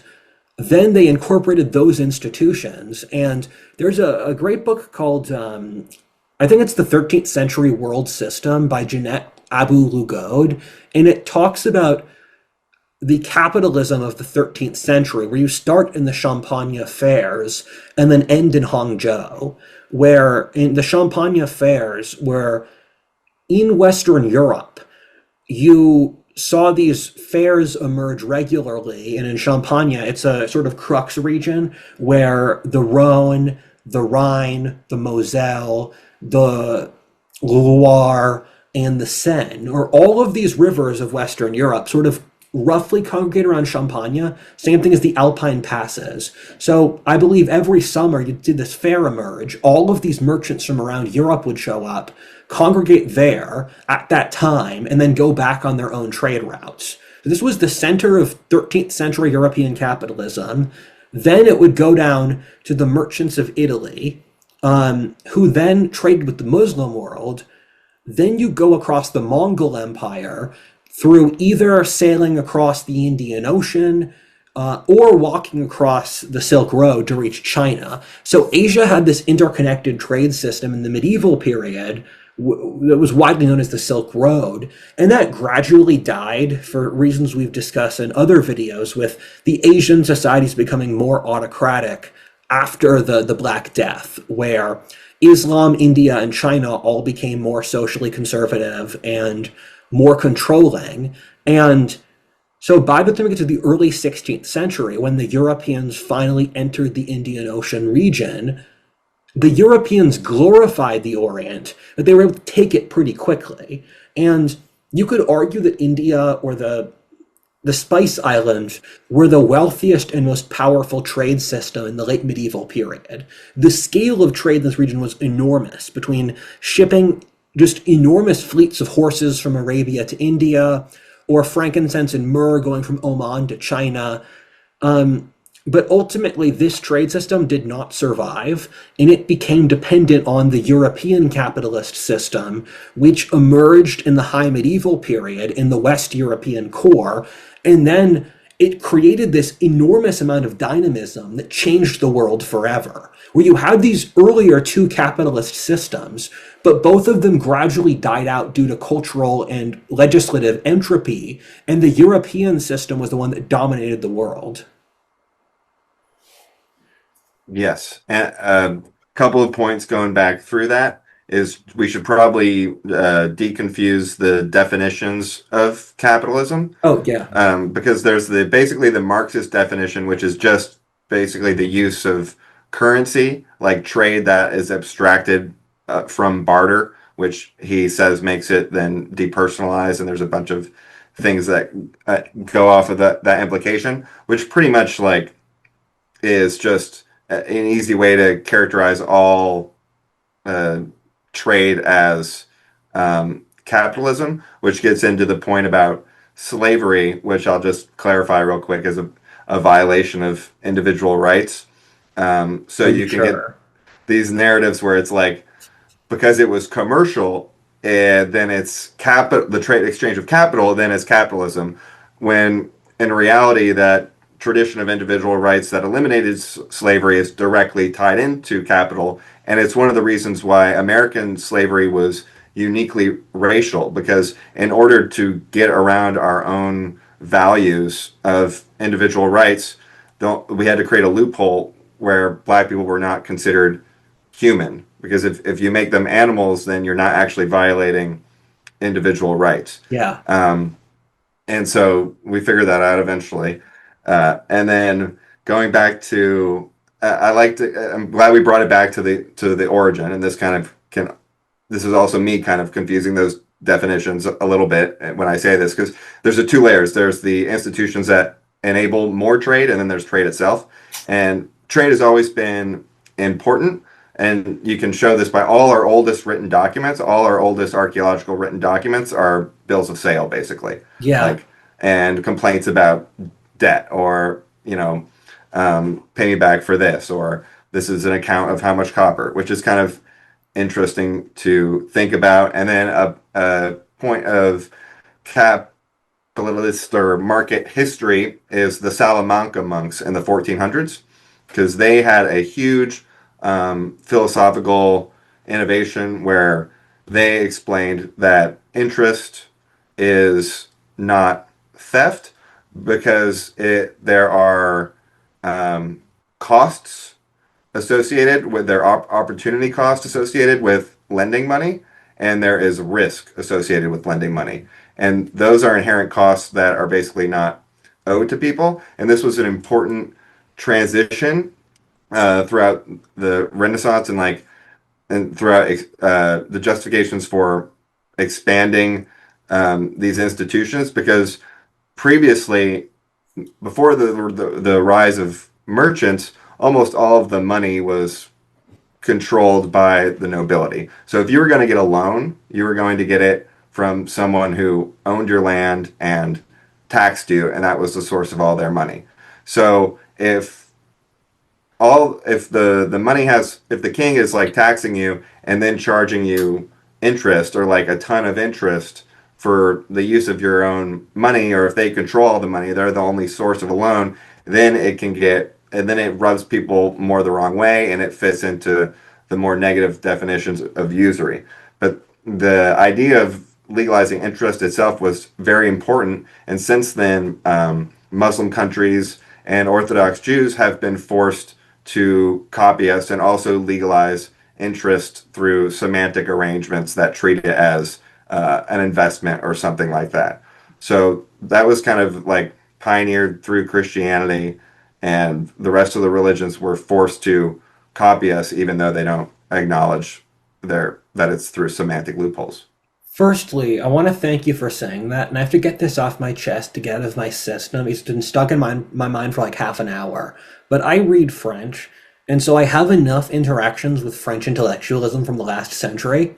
And whenever I see something approximate to it, I start to have a PTSD-esque reaction, where when I hear like these are the different definitions of capitalism and how they relate to social atomization, my mind starts spiraling back to like French academia in the last century and just like burn it all. Because if you know enough about that topic, you know it's this constant sort of webs of definitions and intellectual Mm-hmm. masturbation and just making stuff up and using your incredibly high IQ to rationalize the destruction of society. Because ever since I knew first learned about these things, I thought part of this feels gross.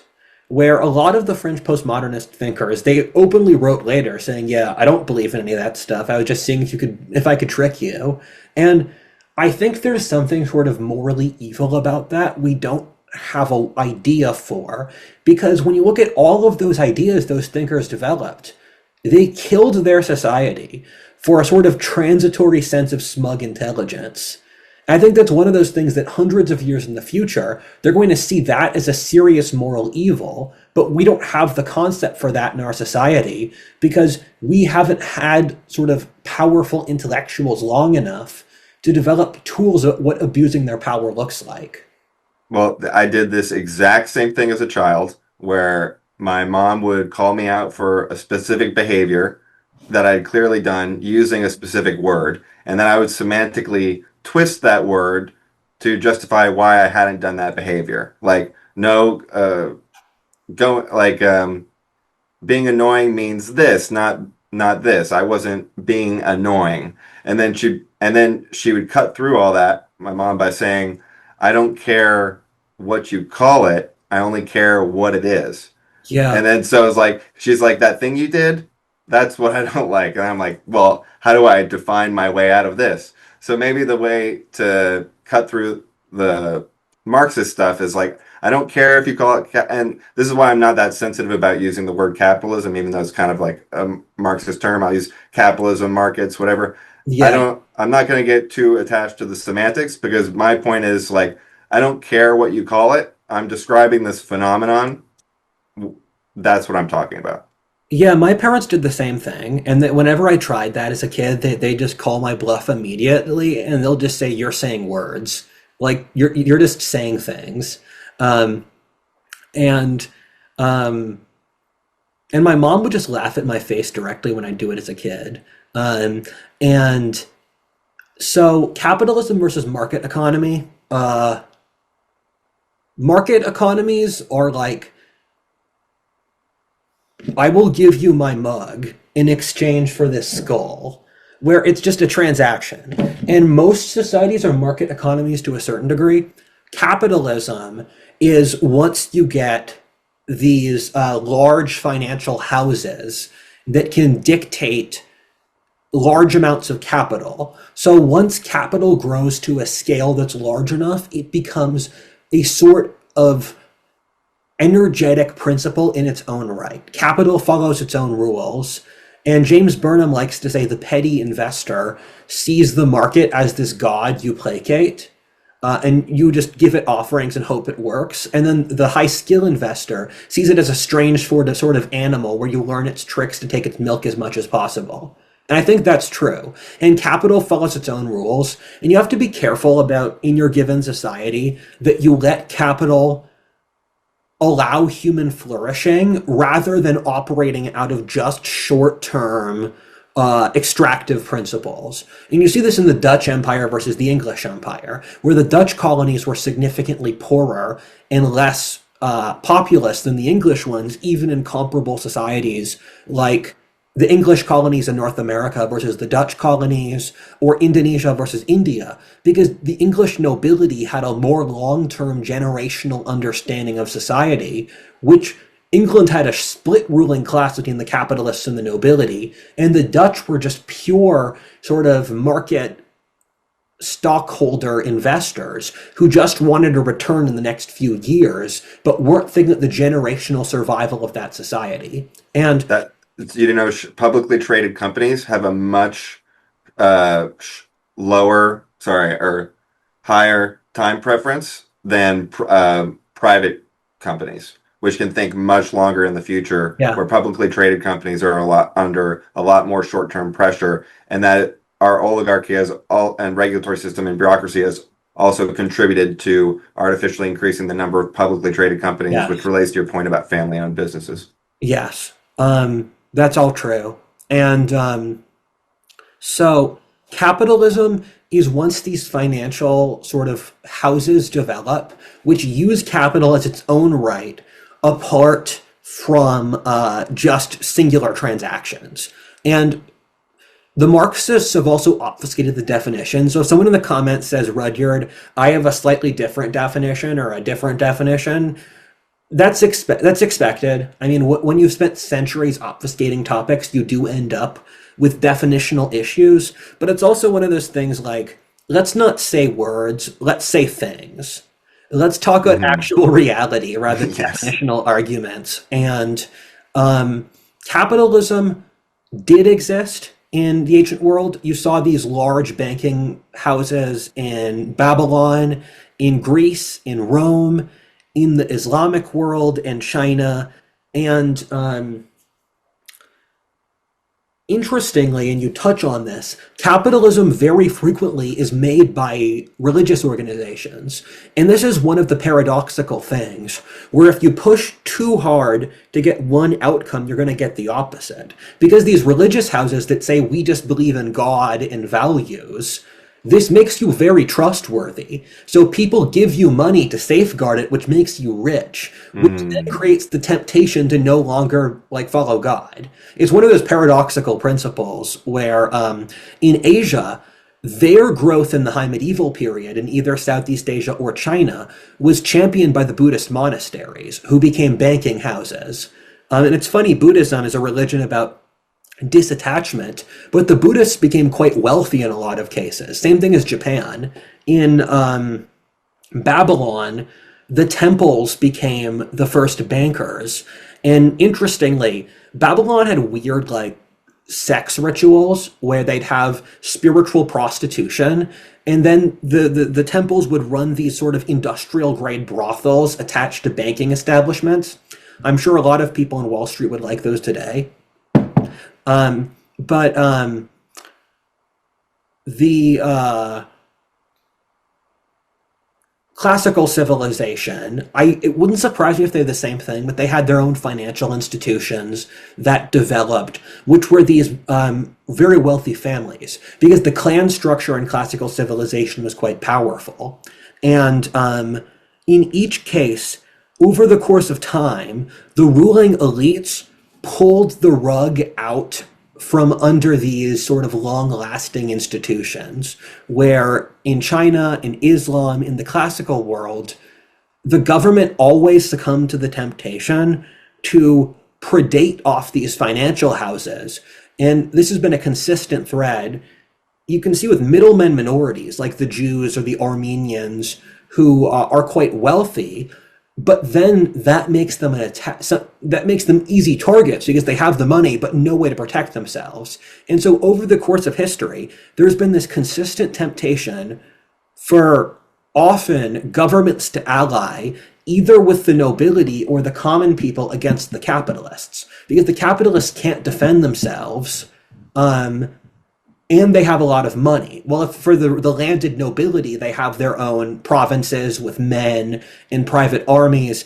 And it's one of the socialist framing things. Well, they will see the capitalists as the oppressors, but it's very, very rare that the capitalists are able to be oppressors. And even when they try, you can still quit. And if you're in a society where the capitalists can hold you as serf labor, it's no longer capitalism.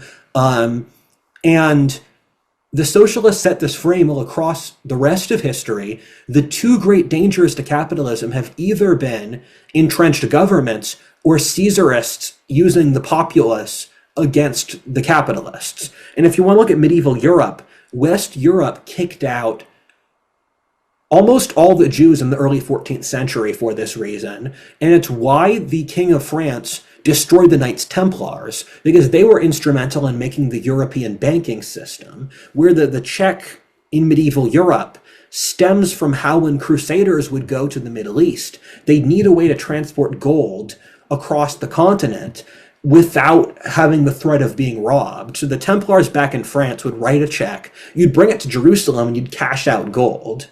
And because the Templars got so wealthy off this, the French king said they were practicing heresy and satanic rituals, burned the Templars, took their profits. All of West Europe did the same with the Jews at the time.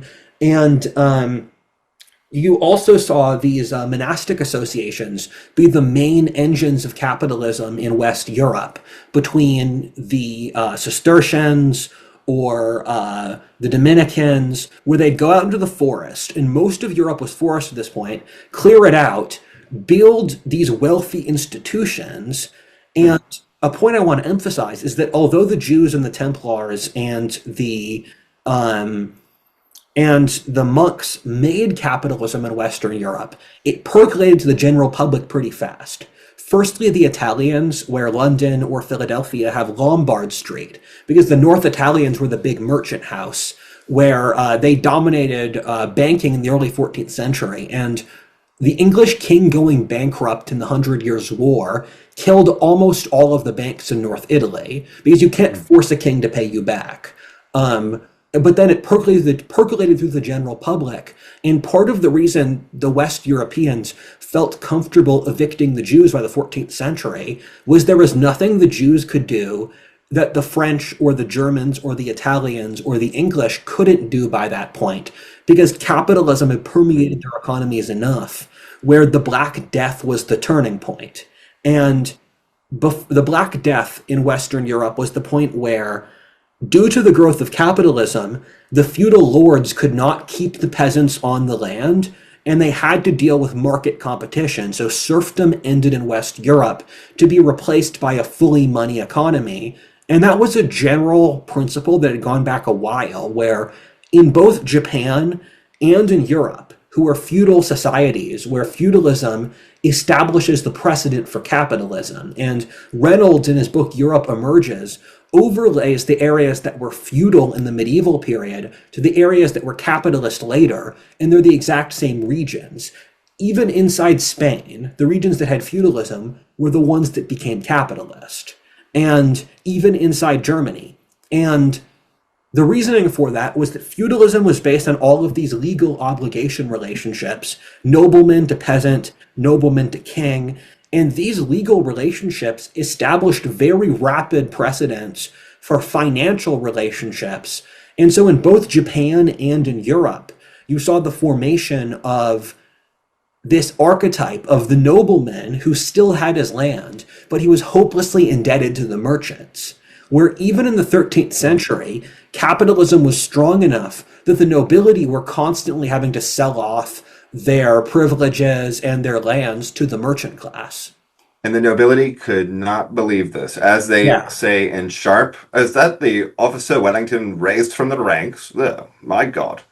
They don't like raising from the ranks. They don't like competition. They don't like those challenges. That's existentially terrifying and just absolutely humiliating for the nobility. And these are themes consistent throughout the Renaissance too. So it's yeah, kind of poetic that after thousands of years of fighting, the kings and the peasantry teamed up to stop progress. exactly. It's really beautiful. And the this framework that we're discussing about is incredibly relatable to modern times because we understand it through the middle class talking points, and that the left wants to squeeze the middle class, Marx Yes, wants to deny the middle class. Whether the middle class is growing or shrinking is tied to whether we view capitalism or successful or not. yeah. So it's very, very consistent themes. I'm going to articulate this point, go through the chronology once again, and then close out the episode if there's not anything else you're thinking of. So the capitalism gradually grew over the medieval period until the early modern, when due to gunpowder, governments had the opportunity to basically crush capitalism once again. Because in the battle of the nobleman who was indebted to the merchant, the nobleman had the weapons. And so over the early modern period, you saw, you would call it Catholic Baroque absolutism emerge, where in the 17th century, in that general time frame, Spain, France, Italy, and Catholic Europe, that nobleman worked with the government to crush the merchant classes, and the government supported this because um, they could rely on the noblemen on a multi-generational period, while the merchants would push for things like democracy or deregulation. And that turned Mediterranean Europe from one of the wealthiest places on earth to a backwater compared to Northwestern Europe. And that's really what slowed down Catholic Europe.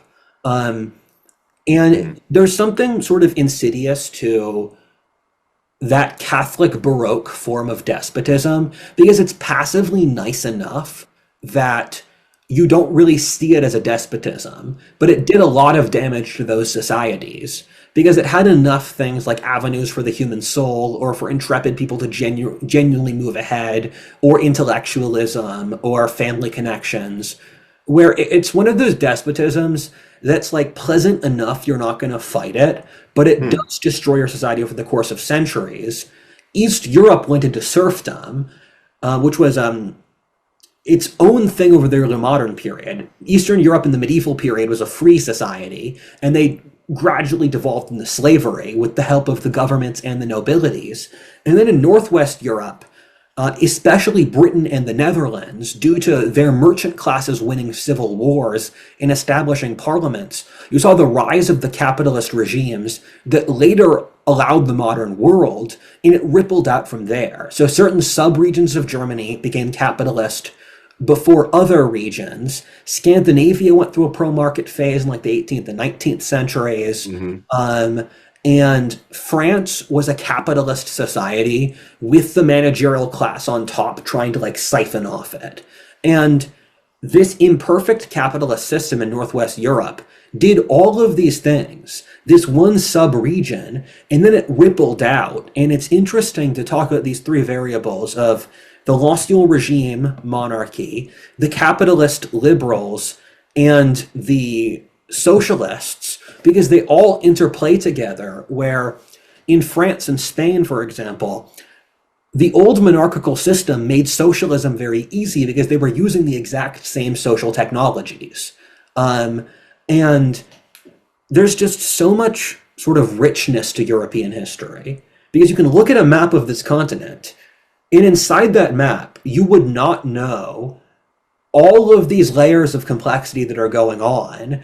And inside a country like, just to use an example, there's this whole debate about if old money are good for society or not, where in Europe, as an example, the old money has teamed up with the socialist government to kill off capitalism. And this is what a lot of the best historians like Quigley say killed the British Empire, where the aristocracy in the old money allied with the socialist labor unions to shut off competition so that the workers got good conditions and the employers had good profit margins. But this killed Britain's global competitivity. And so Britain degraded versus the rest of the world. And now the average young British person lives in what's legitimately poverty. And that process occurred across Europe. But then you'll have conservative libertarian authors like Bertrand de Juvenal talk about how the nobility have this generational interest in the quality of the country. And it is true that the nobility have been one of the most stalwart defenders of freedom in Europe. Once you remove the nobility in Europe, you will lose like 2 standard deviations of freedom. But it's also interesting to see old money having the same effect. And it demonstrates just the complex nature of this entire situation. Yeah, the thing you mentioned earlier about West and Southwestern Europe having kind of a more comfortable, not comfortable, but yeah, comfortable tyranny kind of reminded me of an early version of a Brave New World threat, which can Yeah. really just be related to the concept of stabilizing bureaucracy as per um, China. And then yeah, it's kind of ironic how they talk about capitalism emerging from feudalism as a way to paint capitalism as feudalistic when their solution is basically to return to feudalism or a more serf-like arrangement, which is kind of ironic. And then I'm trying to think of how to comment on your last no nobility point and all that stuff. I was I just keep thinking of like the show Sharp. I'll let that one sit for a second, but I'll keep you here for a little bit because I want to go over. We covered the general trends. We covered Europe, then we went back into ancient history and got back to the beginning of medieval Europe. So I just want to comment on like the main basically frames and myths through which you're taught about capitalism in school. So the first one is snake oil salesman, where in school you're taught about how we needed regulations because there was a lot of basically crazy stuff going on where people were doing stuff like selling people snake oil as a medical cure, even though, you know, now we say like snake oil doesn't work or something. Um, and in reality, the snake oil case was not about selling snake oil, which was viewed as totally acceptable and a good treatment by a lot of people. And even if it just works as a placebo, it's not harmful. You can debate on that topic. What the case was about was someone was selling an oil other than snake oil, a cheap oil, and passing it off on snake oil. So it was criminalized under fraud throughout the existing legal system. But it's used as a justification to create bureaucracy. So it's a good example to deconfuse that distinction between legal system and bureaucracy. The other big talking point is monopoly. So the classic example for this is Standard Oil, where it's basically the narrative is that Standard Oil was getting too big. Rockefeller was controlling the whole market and he was doing price gouging, which means basically you're raising the prices, and because there's no competition, because he bought it up by cutting the prices, then he can raise them as much as he wants because he has a monopoly. The problem with this is Standard Oil never raised prices. They never raised them. And what happened was, so what happens is you have two types of monopoly. You have You have artificial monopoly, which is like a regulatory capture, and then you have natural monopoly.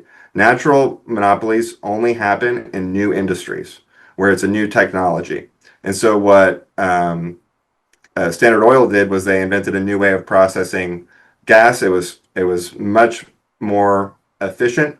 Um, it totally destroyed the rest of the industry, and they got all the way up to 90% market share. And all those legacy companies were having a lot of trouble because they had a ton of investment sunk into their outdated infrastructure. So the people who were going to be competing with Standard Oil were not these legacy companies. It was new capital, new investments, which were starting to form companies from the ground up that were utilizing these more efficient technologies and didn't have the liability of this old investment and outdated infrastructure. So the legacy companies had not only lost most of their market share by Standard Oil, but they were starting to get completely replaced by new people. Now, Standard Oil was at the peak of its market share, so it was starting to get challenged by new investors. So um, Rockefeller also knew that he was going to be losing market share. And the deal for the government to break up to the monopoly was actually a deal to buy him out. So the government bought Standard Oil at well above the existing stock price. They broke that up into 8 companies, which is then consolidated, or like 16, which is consolidated back into the four or so today. And all those companies existed under a new regulatory framework that prevented new investors. So they took Standard Oil's infrastructure under those and split it up, and then they created regulations that shut out new investors. And the oil industry has actually been way less competitive since that. And it's partly how Rockefeller got so rich because he sold his company at the peak at above market price to the government when there could have been no other buyer that could have done that.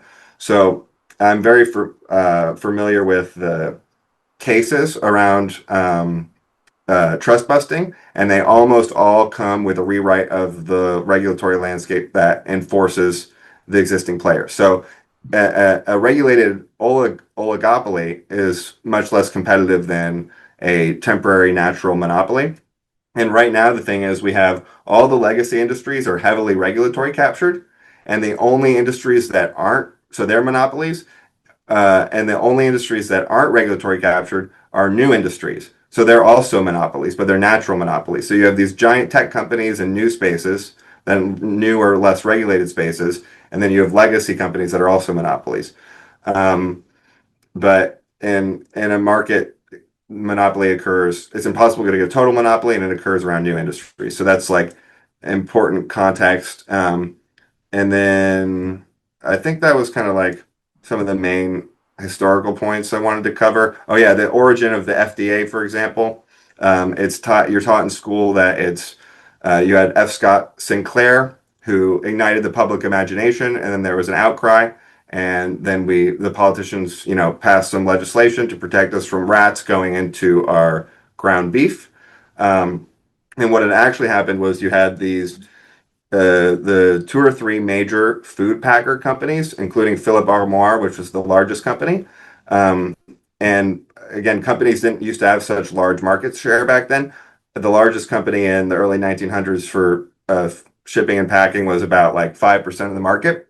And they were ahead of the curve on cold storage because they had the investment. And so they were able to handle like inspection requirements better. And so they basically had been trying for 30 years to force the government to add a mandated inspection layer. And they also talked about exports as a way of justifying this, just like the guilds, et cetera. And, and what happened was when they got that within 10 years, their market share went from 5 to 10%, and in another 10 years, it went up to like 20%. And we're told that the major companies were fighting against the creation expansion of these regulations, when in reality, the top 3 companies testified in Congress in favor of them. And so and they had this legislation pre-written and they were pushing it for 30 years, Once the jungle came out, that was their ability to pass it. So it was something that the major industry lobbyists were already pushing for years. And F. Scott Sinclair, who wrote The Jungle, it was a fictional book, and he was a socialist. So it's another example of the oligarchs and the socialists literally teaming up to create these bureaucracies. And the other misunderstanding is, okay, well, cold storage and inspectors sound nice, right? Like, and then you think, oh, why should people be cutting costs on that? Cold storage did not add costs. It just required an investment. These things actually improve the efficiency and cost of your operation and enable you to store way more produce and have better sales and quality and dominate the market, et cetera. So they would do refrigerated cars on trains. So this is the way the rest of the industry is going. It's not like without that regulation, we would have never had refrigerated cars in the other companies. All it did was guarantee that now the market is dominated by Cargill and Land O'Lakes and all the major processors. So and that ties back to the Asian point about the development being tied to the growth of the market rather than just the mandate, because they can't invent. You look at this with, okay, so then you look at trends for water, like clean water and rivers, that air quality, soil health quality, and all these things are on consistent positive trends that are unaffected by the creation of agencies like the EPA and things like that. Because these externalities can be managed, if not through property rights, through local or municipal bodies. And I finally lost my train of thought. You made several good points I want to touch on. Firstly, is that the progressives made a very good mythology about the rise of the regulatory state in the early 20th century, where 19th century America was nearly purely capitalist. We did not have the Federal Reserve. We were on the gold standard. We had practically no regulations, no bureaucracy. And those institutions emerged in the early 20th century. And this has been written up as a good thinking reaction to the brutality of industrial capitalism at the time. But a few parts of the framing are wrong, and you touched on some of these. Firstly, is that it was less the integration of these regulatory systems than capitalism itself became more mature and technologically advanced.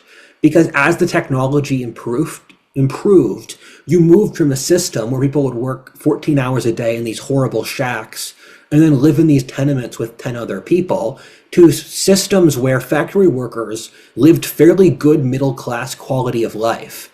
And it was fairly sanitary and it was good quality of life. Partly that was a technological innovation thing. This was the era of the most rapid technological innovation ever. But another variable they'll never get you to say is that from Peter Turchin's statistics, quality of life for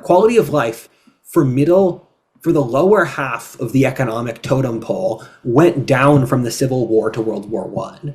So for that industrial phase, the upper and the middle classes did better, while the lower classes did worse. It was uneven economic growth. And the thing that turned that around was actually the cutoff of immigration. If you look at American history, the periods where quality of life is very good are those with no immigration, and then immigration lowers quality of life. So when we were importing the Italian and Jewish and German immigrants around the start of the 20th century, quality of life got worse. You have the Immigration Act of 1921, which nearly totally cuts off immigration. Then you see mid-20th century suburbia, where everyone has a car and a yard and lives in prosperity. And they'll never say that it was cutting off immigration. They'll always say it was these regulatory states, which never increased productivity. That was the first point. Second thing is you must be profoundly naive to trust the authorities to give you the correct treatments. The idea that you can trust the authorities is just so silly because, like, my father had mercury poisoning and none of the medical establishment could heal it, but then he went to an alternative healer who cleaned up the issue. With me for PTSD, none of the original treatments would work. The things that worked were either EMDR, which was it's been recognized by the Veterans Association in the mainstream, but that was a multi-decade process where it was seen as suspicious. And other various sort of alternative treatments have worked vastly better for me than the traditional Freudian psychoanalysis. Because in most sort of therapy circles, they go to the Freudian psychoanalysis school, which ultimately believes that everyone sort of wants to kill their father and have sex with their mom, and that if you just talk about your problems for long enough, you'll solve them. And so the mainstream has all of these sort of assessments that you can't really trust in the ability to open up the playing field so that you can try these things yourself and then figure out what things work is so much more valuable than having a social authority tell it to you. And people are just profoundly sort of anti-fragile if you have that mindset. Because also, you could just like look it up or talk to people to figure out which of these work. And it speaks to a very particular era of history after the destruction of traditional village communities and before the internet, where in the 18th and 19th centuries, you had issues where all of these rural people moved into the cities and bakers would put like sawdust into the bread, or they'd have droppings in the milk supply.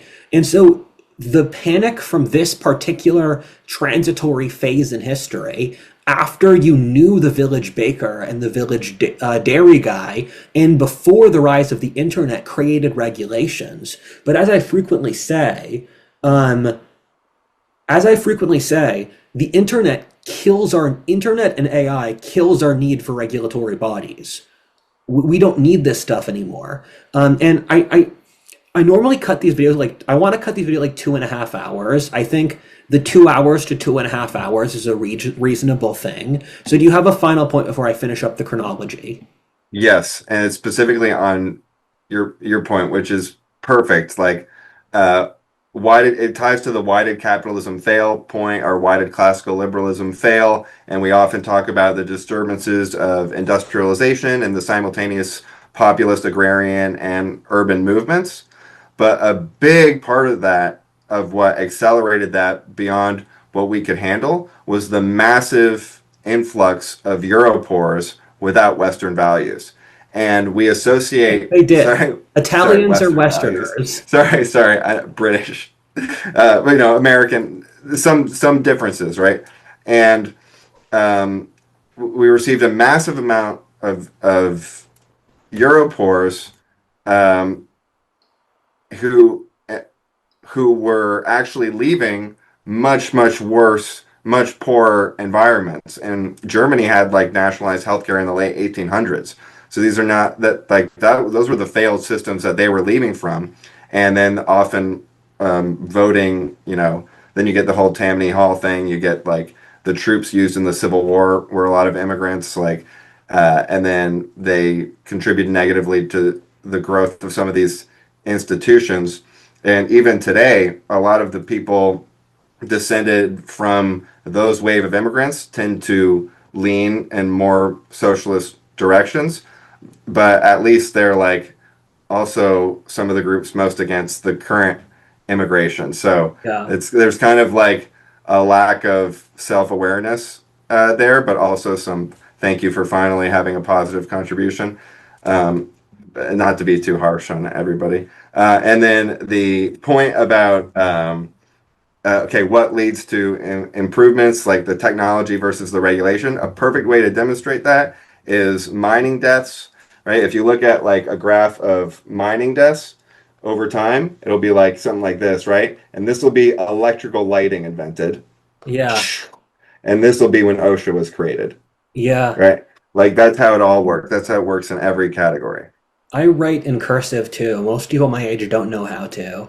I usually use a fountain pen. I can actually only, my handwriting is better than this, but I can only write with a fountain pen because that's how I learned in France. You have good handwriting. Don't worry about it. The So I looked at the ethnic background of America's socialist leaders, and this was before noticing was a thing. This was 5 years ago, Hmm. and they're I could not find a single British American in the records of socialists in Damn America. Irish Catholics. No, no Irish Catholics either. Oh yeah, you're right. It It's more was Germans, it was either Italians, Italian. often Sicilians or South Italians. It was Eastern European Jews who were not a majority, Hmm. or it was Germans, Yeah. or it was like a handful of Hungarians or whatever thrown in there. And what it just got me thinking is, wait, America is getting the baggage for these genuinely authoritarian, highly aristocratic, oppressive regimes where Paul Johnson, who's a pro-Jewish author, so don't construe it in this way. He said that the Western world has paid for the sins of how anti-Semitic the Tsarist government was, because it revved up a lot of these Jews by how oppressive the Tsars genuinely were to the Jews. Those people Hmm. migrate to the West, and they have all of these social traditions and this built-up resentment in a society which does not have the same degree of oppressiveness. Um, Mm. Just and like Ireland hating capitalism because of associating it with England.